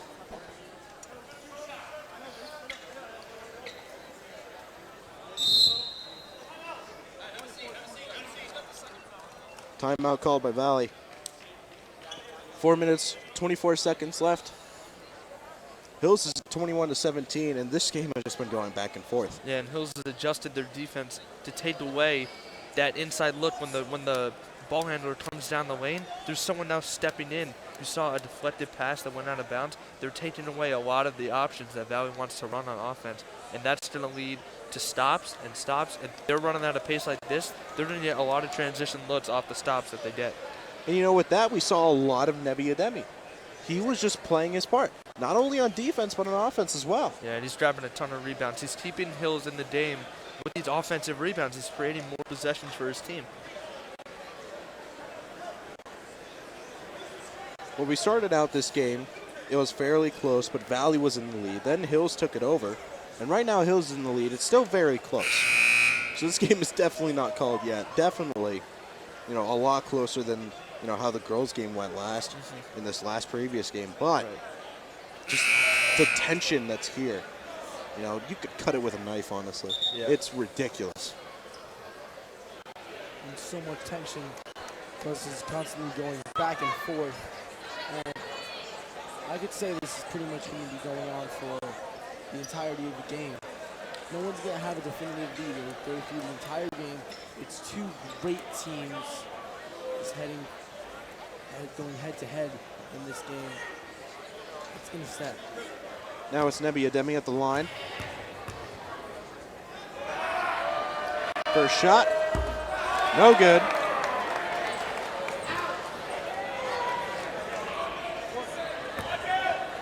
Let's see if he can knock down the second shot. That's in. It 1 got for loud 2. in here on that free throw. Oh yeah.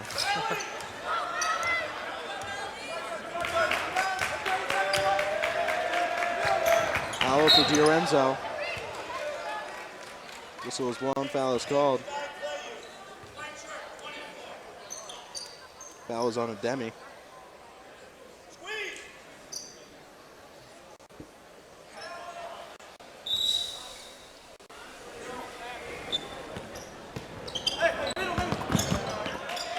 Pass blocked by Ademi.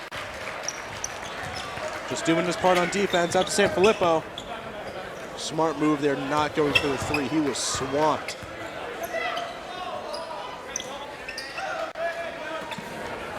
Out to Thacker. To Nebi for 2. No good on the shot. Pederini. Up for 2. No good, just short. DiLorenzo, no good on the 2 shot. Wood on the rebound.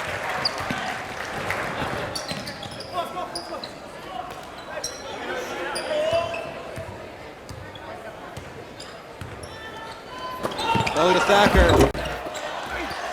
Not able to make it there. Knocked out by Valley. Will go back to Hills. Ademi comes off. Lemchik checks in.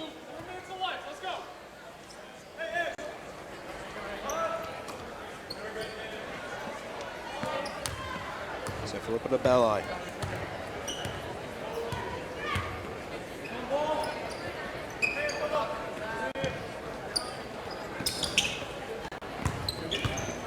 They're trying to drive back to Sanfilippo.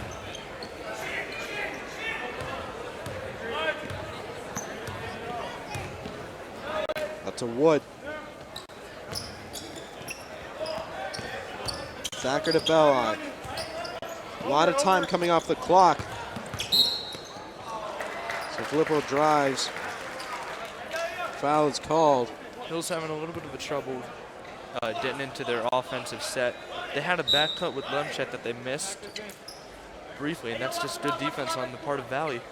Ademi coming back in. Thacker checking out. For 3.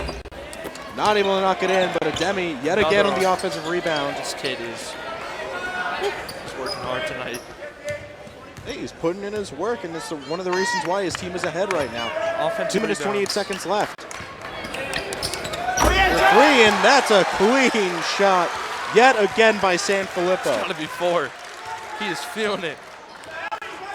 He is locked and loaded tonight in the zone. 2 minutes, 14 seconds left. Hills up 25-17.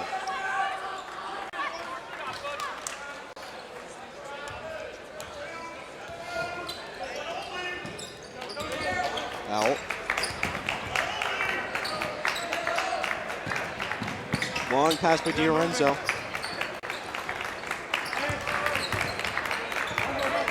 There comes the double. Almost That's forced a it. Howell. Howell for 3. No good. Pederini was the last one to touch it, so I'll be going back to Hills.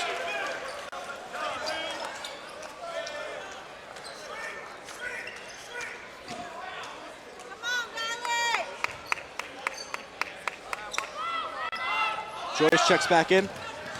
Long pass to Joyce, but he loses control of it. That pass went almost straight over Howell's head. And Belli on some tight defense here. Now Valley having a little bit of trouble finding an option. This defense of Hills is forcing them to create something. Lorenzo. Perini for three. No good. Foul is called. Push off.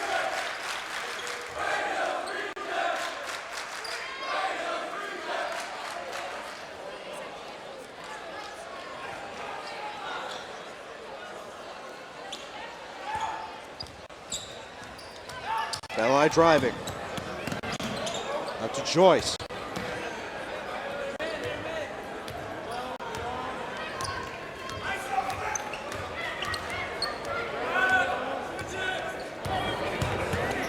Belli driving. Layup for two. A nice swish and it's in. It's a sweet move. Bumping into the defender, getting space and flipping it up.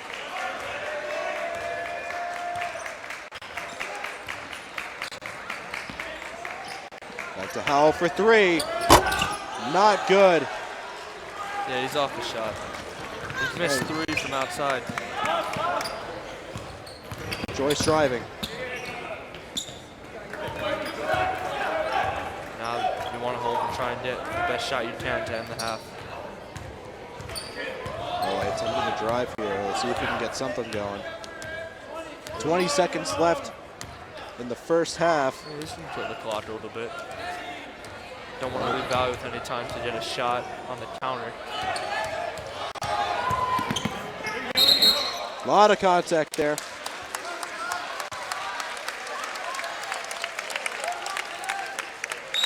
Seven seconds left. Hills up 27-17. 7 seconds. If you move quick, you're going to get a shot out of this.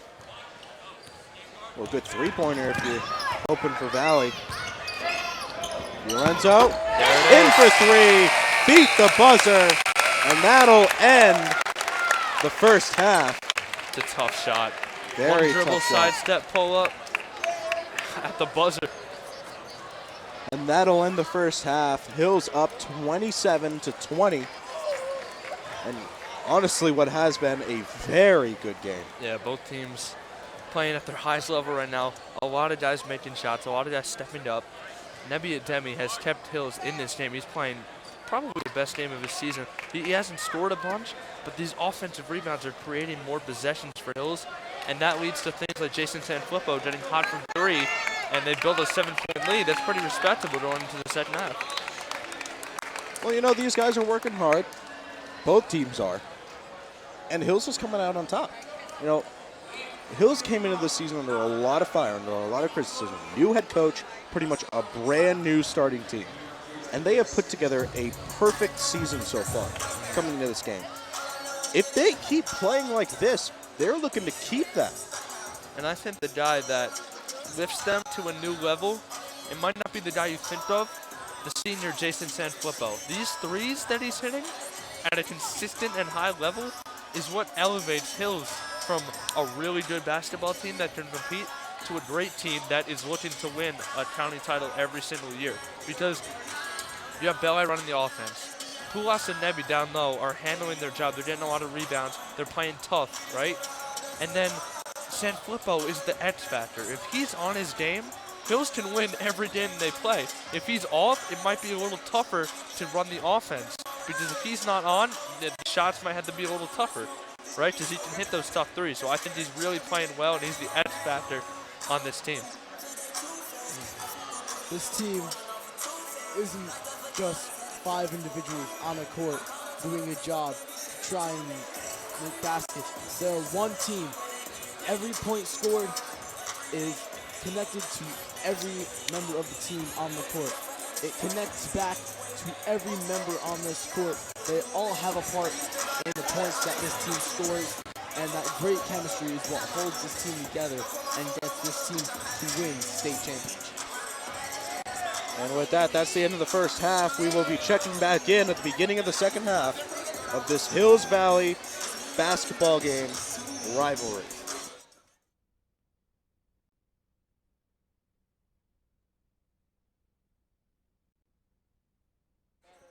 Yeah, the headphones are kind of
Hello and welcome back to the Gifford Gymnasium. I'm here to watch the Wayne Hills, Wayne Valley hometown rivalry basketball game.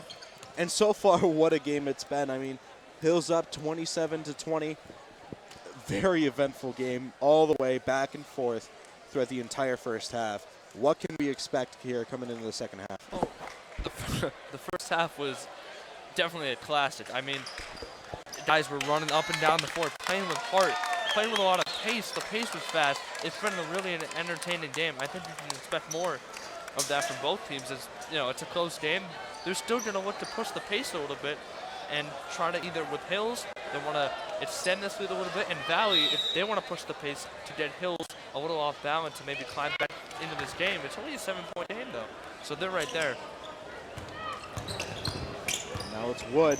Two-pointer shot. Sinks it. I'm telling you, he gets to that middle, and that little pull-up, that little dribble pull-up jumper is going to fall every time. He excels at that shot. Yanuzzi. Traveling called. I'm sorry, D'Arienzo.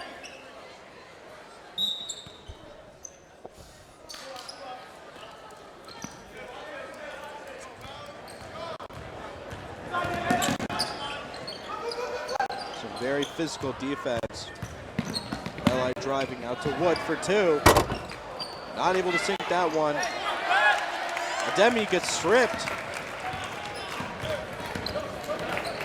D'Arienzo. To Pederini, recovered by Belli. Throws it up to Ademi. Gets fouled on the way up. Doesn't get the and one, but will go for the line for two. Good job by Nebi to lead down transition, and then it was a tough finish. If you would have gotten that one to go, this crowd might have gone, you know, they might have exploded.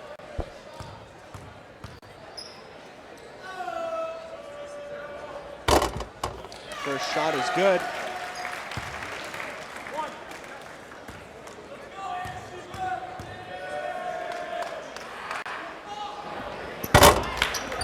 Second shot, is it? Foul up the middle. That's D'Arienzo. Shot is short for three.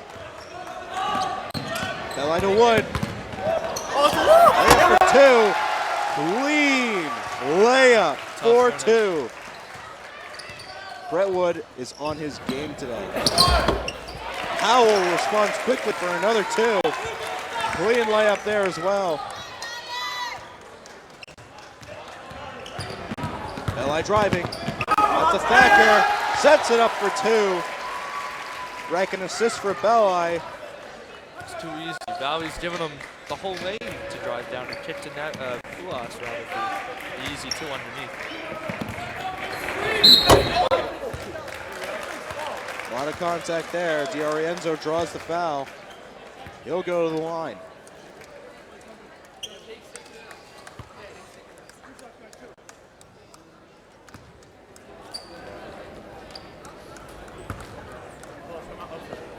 First shot. Clean swishing in. Pederini comes off. Bitterman comes on.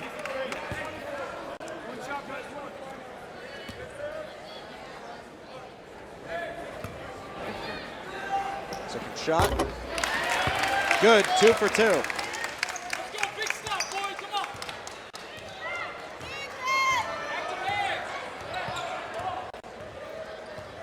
Belli in double coverage. Howell takes it away. Gets fouled.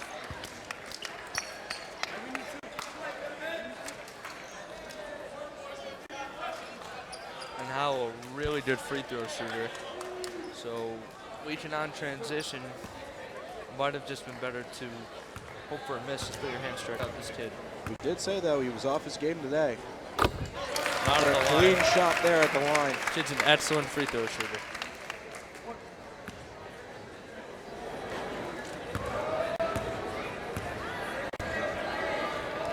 Shot is good, 2 for 2. 6 minutes left. 34-26, Hills in the lead. Wood on the outside. Out to Demi. Clean layup for 2.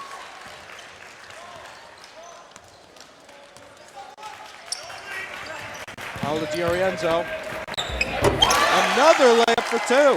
Nice reverse. Got to the other side of the basket, laid it in. Nice and soft. And this is just both teams fighting for any advantage they can get. Yep. They're pounding the ball inside now more. Sanfilippo loses possession. Turns it over to Howell.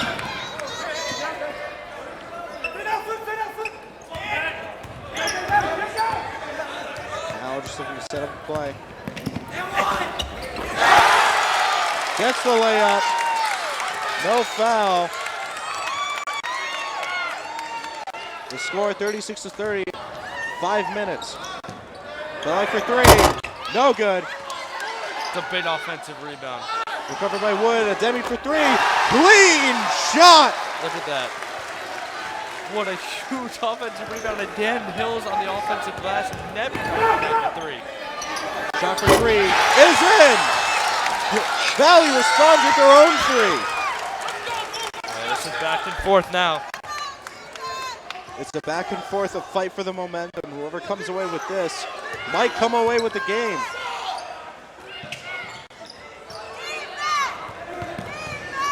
Drive, Brett for 3. No good.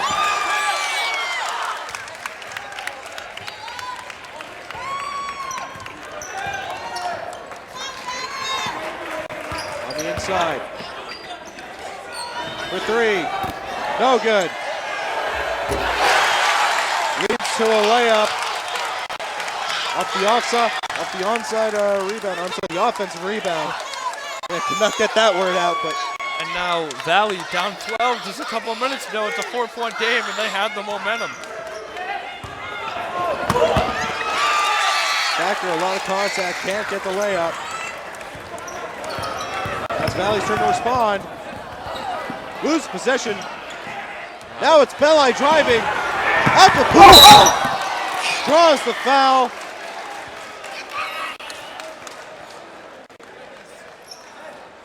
And he's going to go to the line for 2.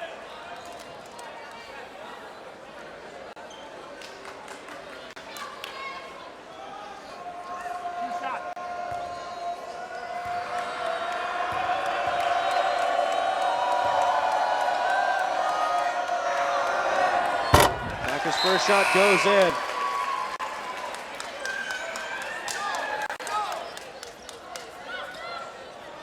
Michael Joyce and Carter Lewis both checking in.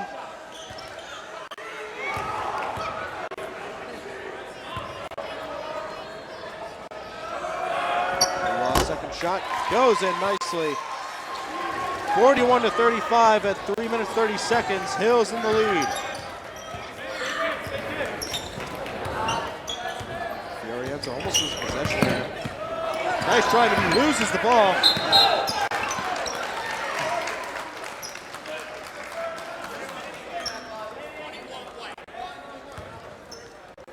Foul on Carter Lewis.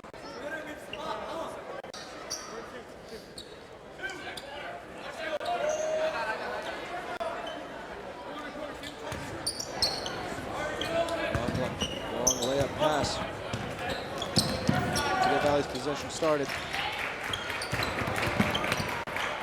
For 2, no good. Rebounded by Belli. He's driving, lays it up, also no good.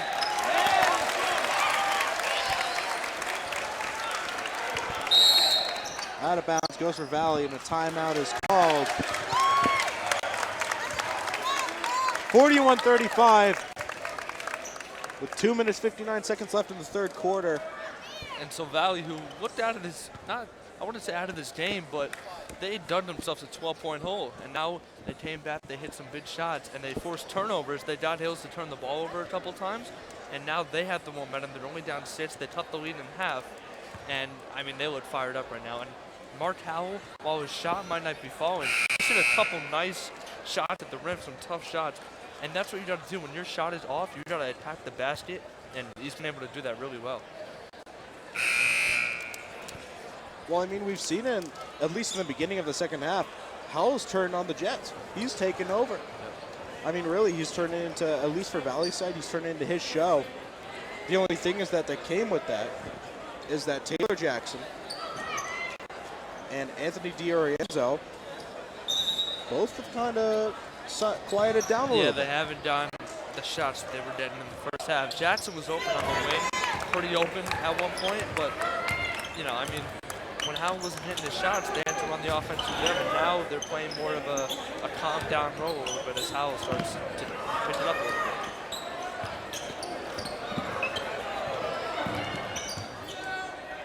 DiOrienzo drives forward. A lot of contact there. The foul will be on Carter Lewis.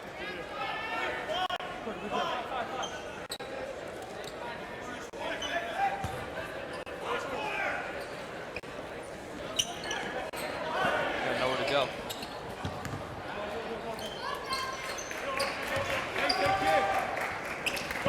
To Bitterman. Foul for 2. Shot is short. Foul by Carter Lewis.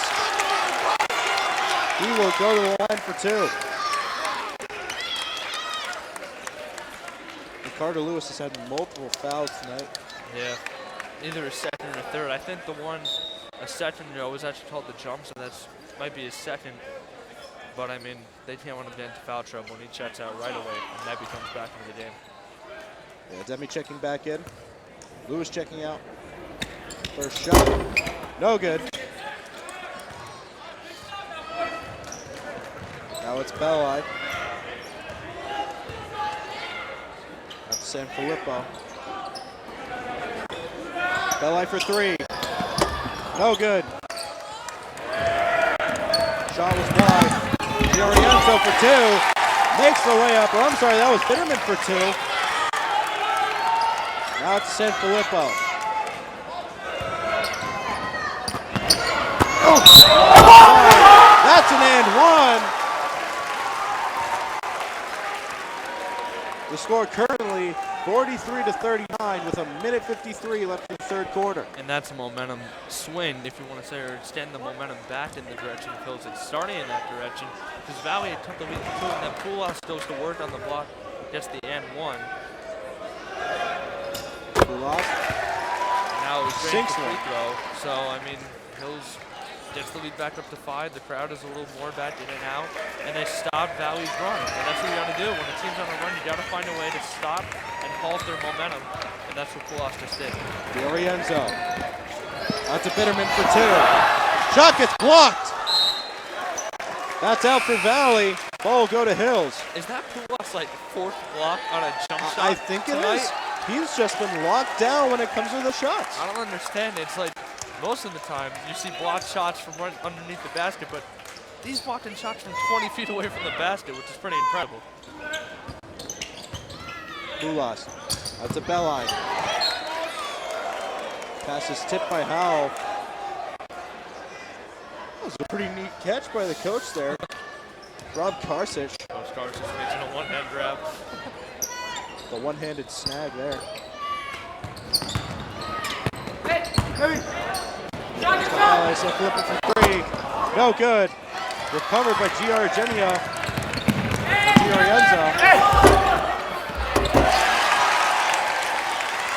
Following up his own shot. Rebounds his own shot. Rebounds his own shot, puts it in. 54 seconds left in the third quarter. Hills only up by 3, 44-41.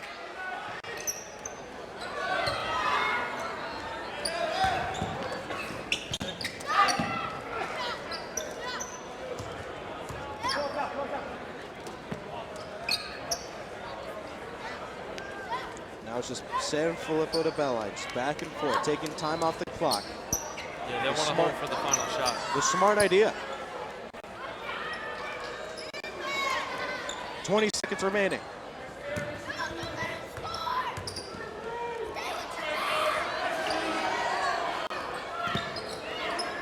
Ten seconds.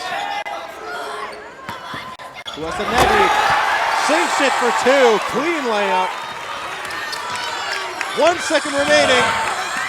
can't get the shot off in time. Going into the fourth quarter, Hills will remain up 46-41. And on that last play, that was the best possible look Hills could have asked for. You dump it into Nebby, that's an easy look at the rim with minimal time left, and then there was so little time left that Valley couldn't even get a shot off. That was a perfectly executed play by the Hills offense. Hey, And Nebby looked at the basket underneath. Yeah, you really couldn't ask for much better. That was perfect clock management by a team that needed to do that at that sort of moment in the game. And they pulled it off cleanly. I'd say at this point, you know, you look at Valley's roster. I mean, we saw earlier in the game, we saw John Pederini getting in.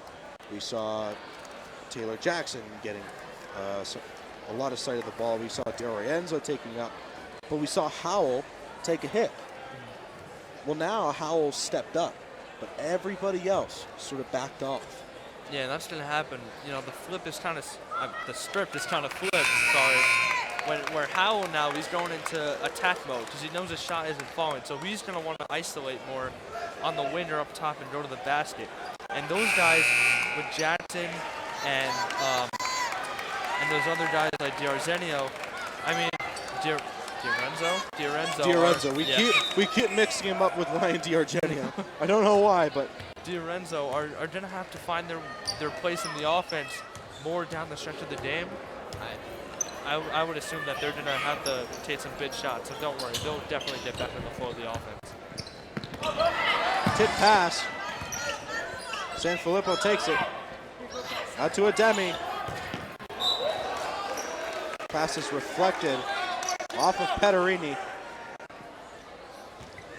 We'll go to Hills, and just the one thing I wonder is that beneficial for Valley?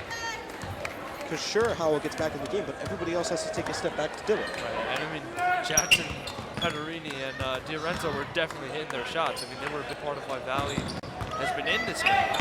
Joyce for three, no good. Pederini actually helps Nebby recover. Back for two, shot goes in. And you got to thank Pederini there for helping out Hills. I mean, again, it's just Nebby on the offensive glass. He's a workhorse tonight. Hey! For two shot, no good. Howell again just can't get any jumpers to fall. He's been off his game tonight. And, speaking of Pederini, the triplets of the Pederini brothers originally went to Pines Lake and Schuyler, but then moved away. Deflected, two shot. Smart move by Joyce just to let it roll. Don't try to recover and you'll get the ball anyway. But speaking of the Pederini brothers, they went to Schuyler Colfax, so they would have gone to Hills, but they moved and now go to Valley. Yeah, and you see, I mean, Pederini, he's developed into a really good ball player. His first 3 years he didn't start, but now he stepped up and he's earned a starting role as a senior. And he's hit some big shots tonight, and he's played solid defense. So he's developed into a nice player for Wayne Valley. Joyce on the drive. Here you go. Back out now, it's Belli. Up to Thacker.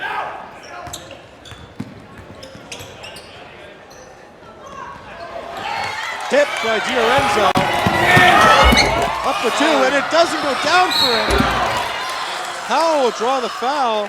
Will not get the and one.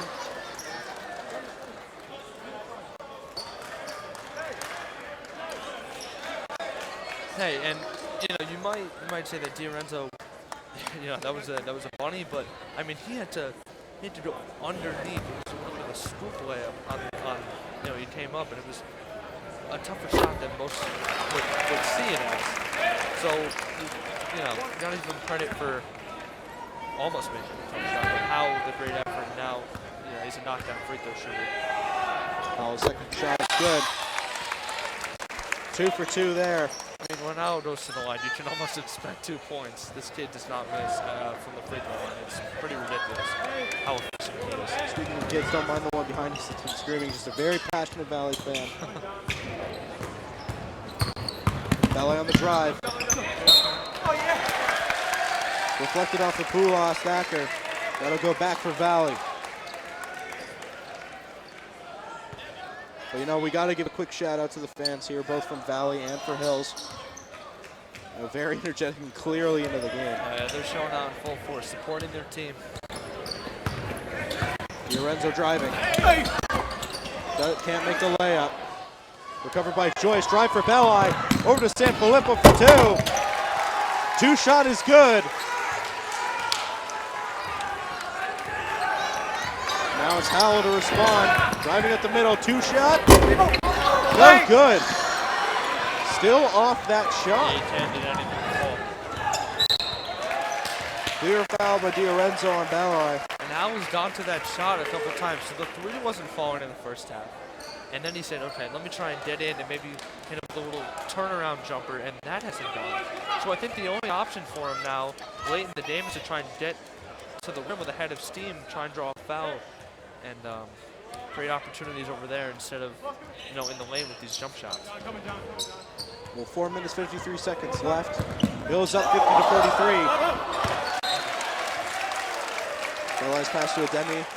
Not working out the way he intended. Yeah, Belli had a nice spin move to create space, but passes a little off target, a little high.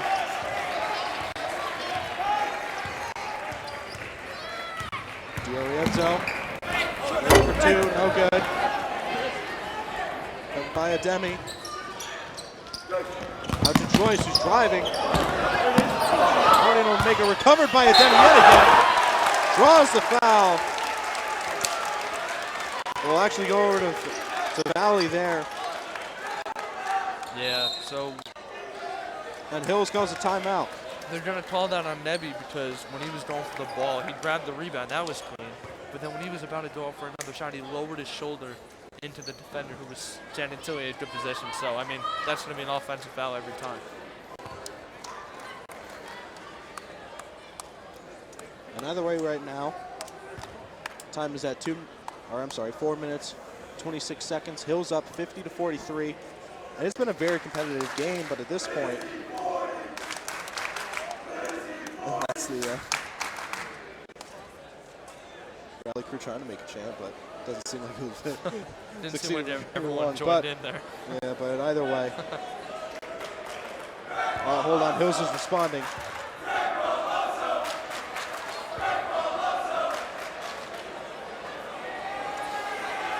And Hills responds in force. But at this point, still very competitive.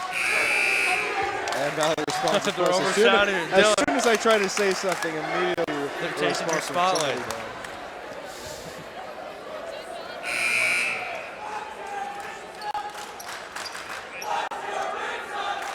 Honestly, we just shouldn't say anything and let them do the talking, honestly. You know what?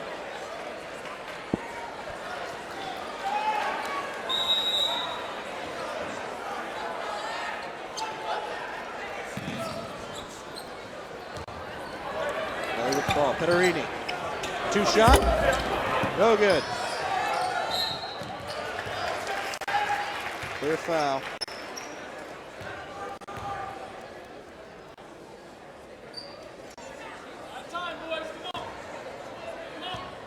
Sent over to Belli.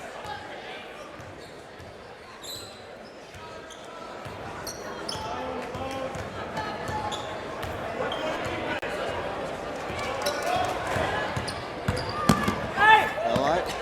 No good. Didn't draw the foul either. Tried to sell the contact there. Howell three. Makes it. Probably his most successful shot of the night. At least from deep. Missed a few before that, but big shot there. Devin to Sanfilippo. 3 minutes, 35 seconds left. Hills up 50 to 46. Still a close game. Foul. That's on number 3.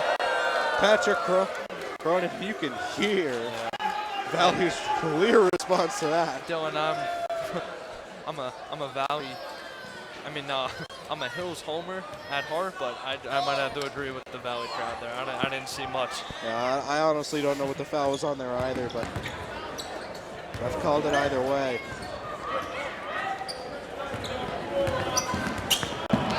Petterini takes it away. Layup for two.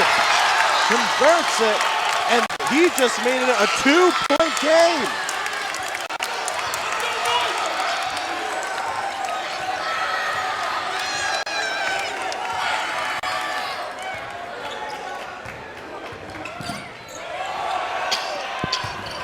Thacker in the middle. Traveling called on Blue Eyes Thacker. Yeah, he took an extra step with that pump fake. Now Valley with the chance to tie it.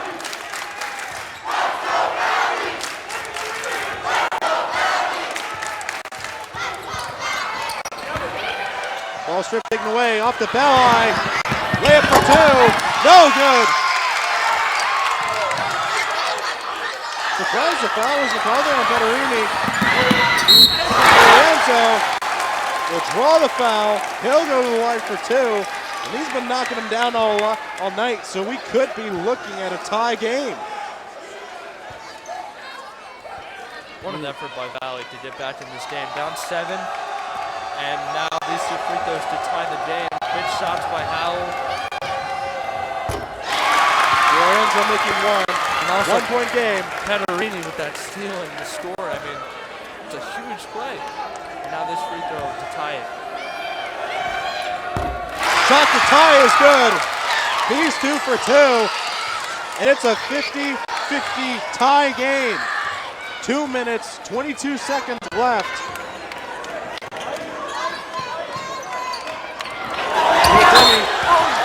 Draws the foul. And he will go to the line for two.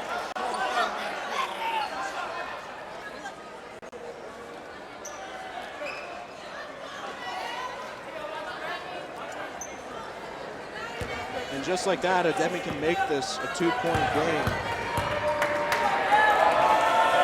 Ademi for his first shot. No good.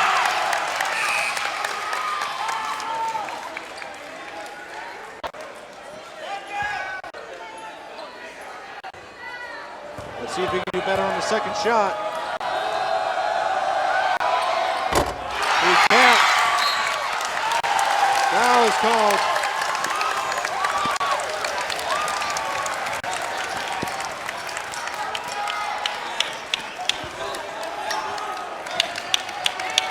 It's a bad foul by Belli.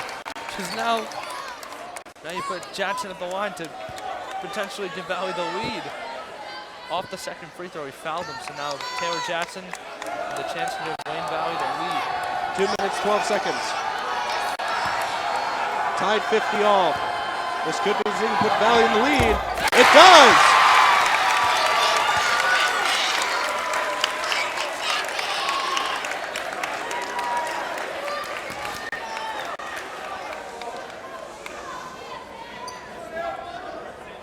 Now he has the chance to make this a 2-point game. He does. 9-0 run by Valley. Down 7, now up 2. Well, Valley with the momentum on their side. It's up to Hills to turn it around. Officially hitting the 2-minute mark. So not a lot of time left. All these seconds are going to count. Valley for two. Goes in. Ties up the game. Classic Belli style. I mean, they don't have the greatest luck calling scores for the football games, including you can see in this game. Like I said, it's right back into going back and forth.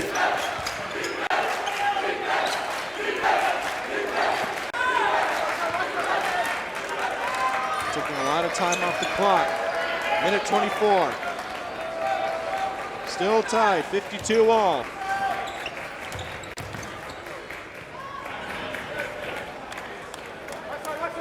This needs a takeaway. Orienzo driving.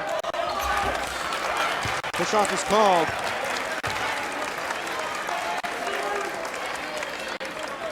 That'll send DiOrienzo to the line. He's hit pretty much everything he's put up so far, so he can put Valley in the lead yet again.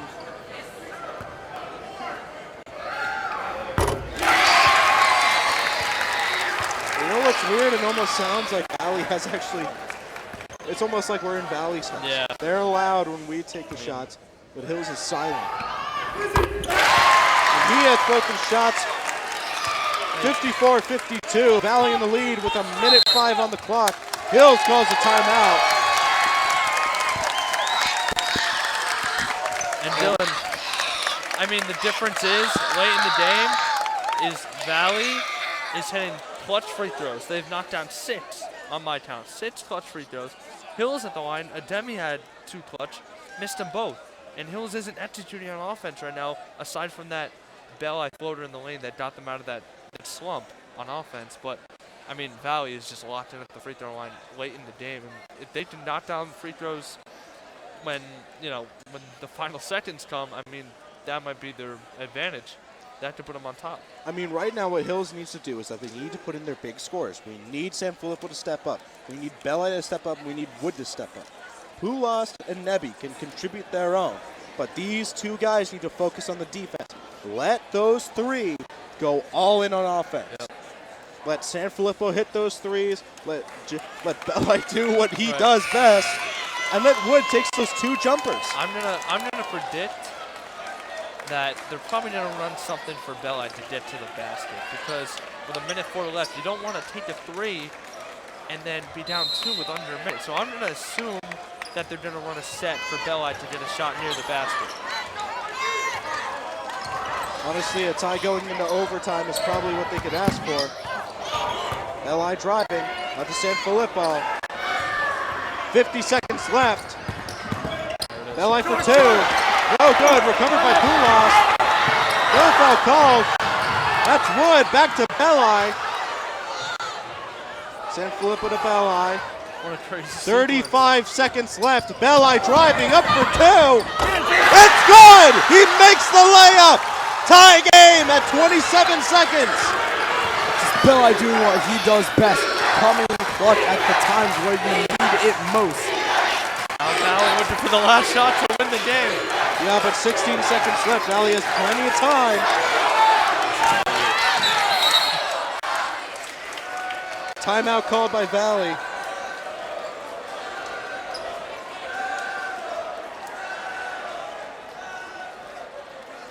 .6 seconds left. The game is tied 54-54, even game. Anybody could take this win.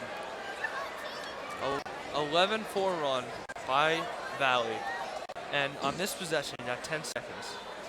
I said that they would get a set for Belli. It wasn't exactly a set on that end. He created his own shot and hit a tough shot. Now, I think what Valley's going to do is they're going to isolate Markel and let him try and win this game. That's what I think they're going to do. They could go a totally different direction. But if I was Valley, I would give it to Markel, let him isolate, let him hit a game-winning shot. You know what? This game is just so close. It's been such a great game. Really, you look at it, Valley starts out in the lead. Hills takes it away for a pretty decent long time. And then Valley comes back.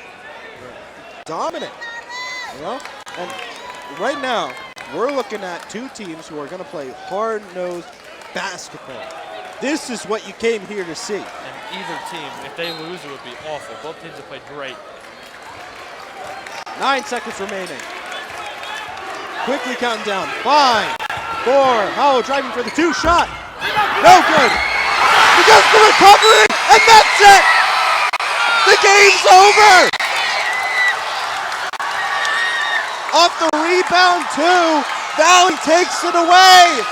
56-54. Are you kidding me? What a game! And for it to end like that on what has been the story of this game, an offensive rebound, right? No one boxed out. Taylor Jackson ran right to the rim wide open as the clock expired, laid it up and in. And you're right, Dylan. This was an excellent game, an instant classic between Hills and Valley. This is one absolutely for everybody to watch once it goes up. This has been an amazing matchup. Absolutely crazy game. 2 shifting back and forth, the momentum shifting back and forth, and then for it to end like that on a missed shot by Howell, And then no one boxed out. Taylor Jackson had a free run to the rim for a little putback lay and at the buzzer. 2 Titans right now coming into this game. One 6-1, the other one a perfect season, as well as coming off the holiday tournament champions. Right, and now both 7-1 and atop at the conference. So Well, it's going not- to be a battle. Well, not only that, but that puts even more emphasis on the Fairlawn game that's coming up Thursday. This Thursday, we're taking on Fairlawn.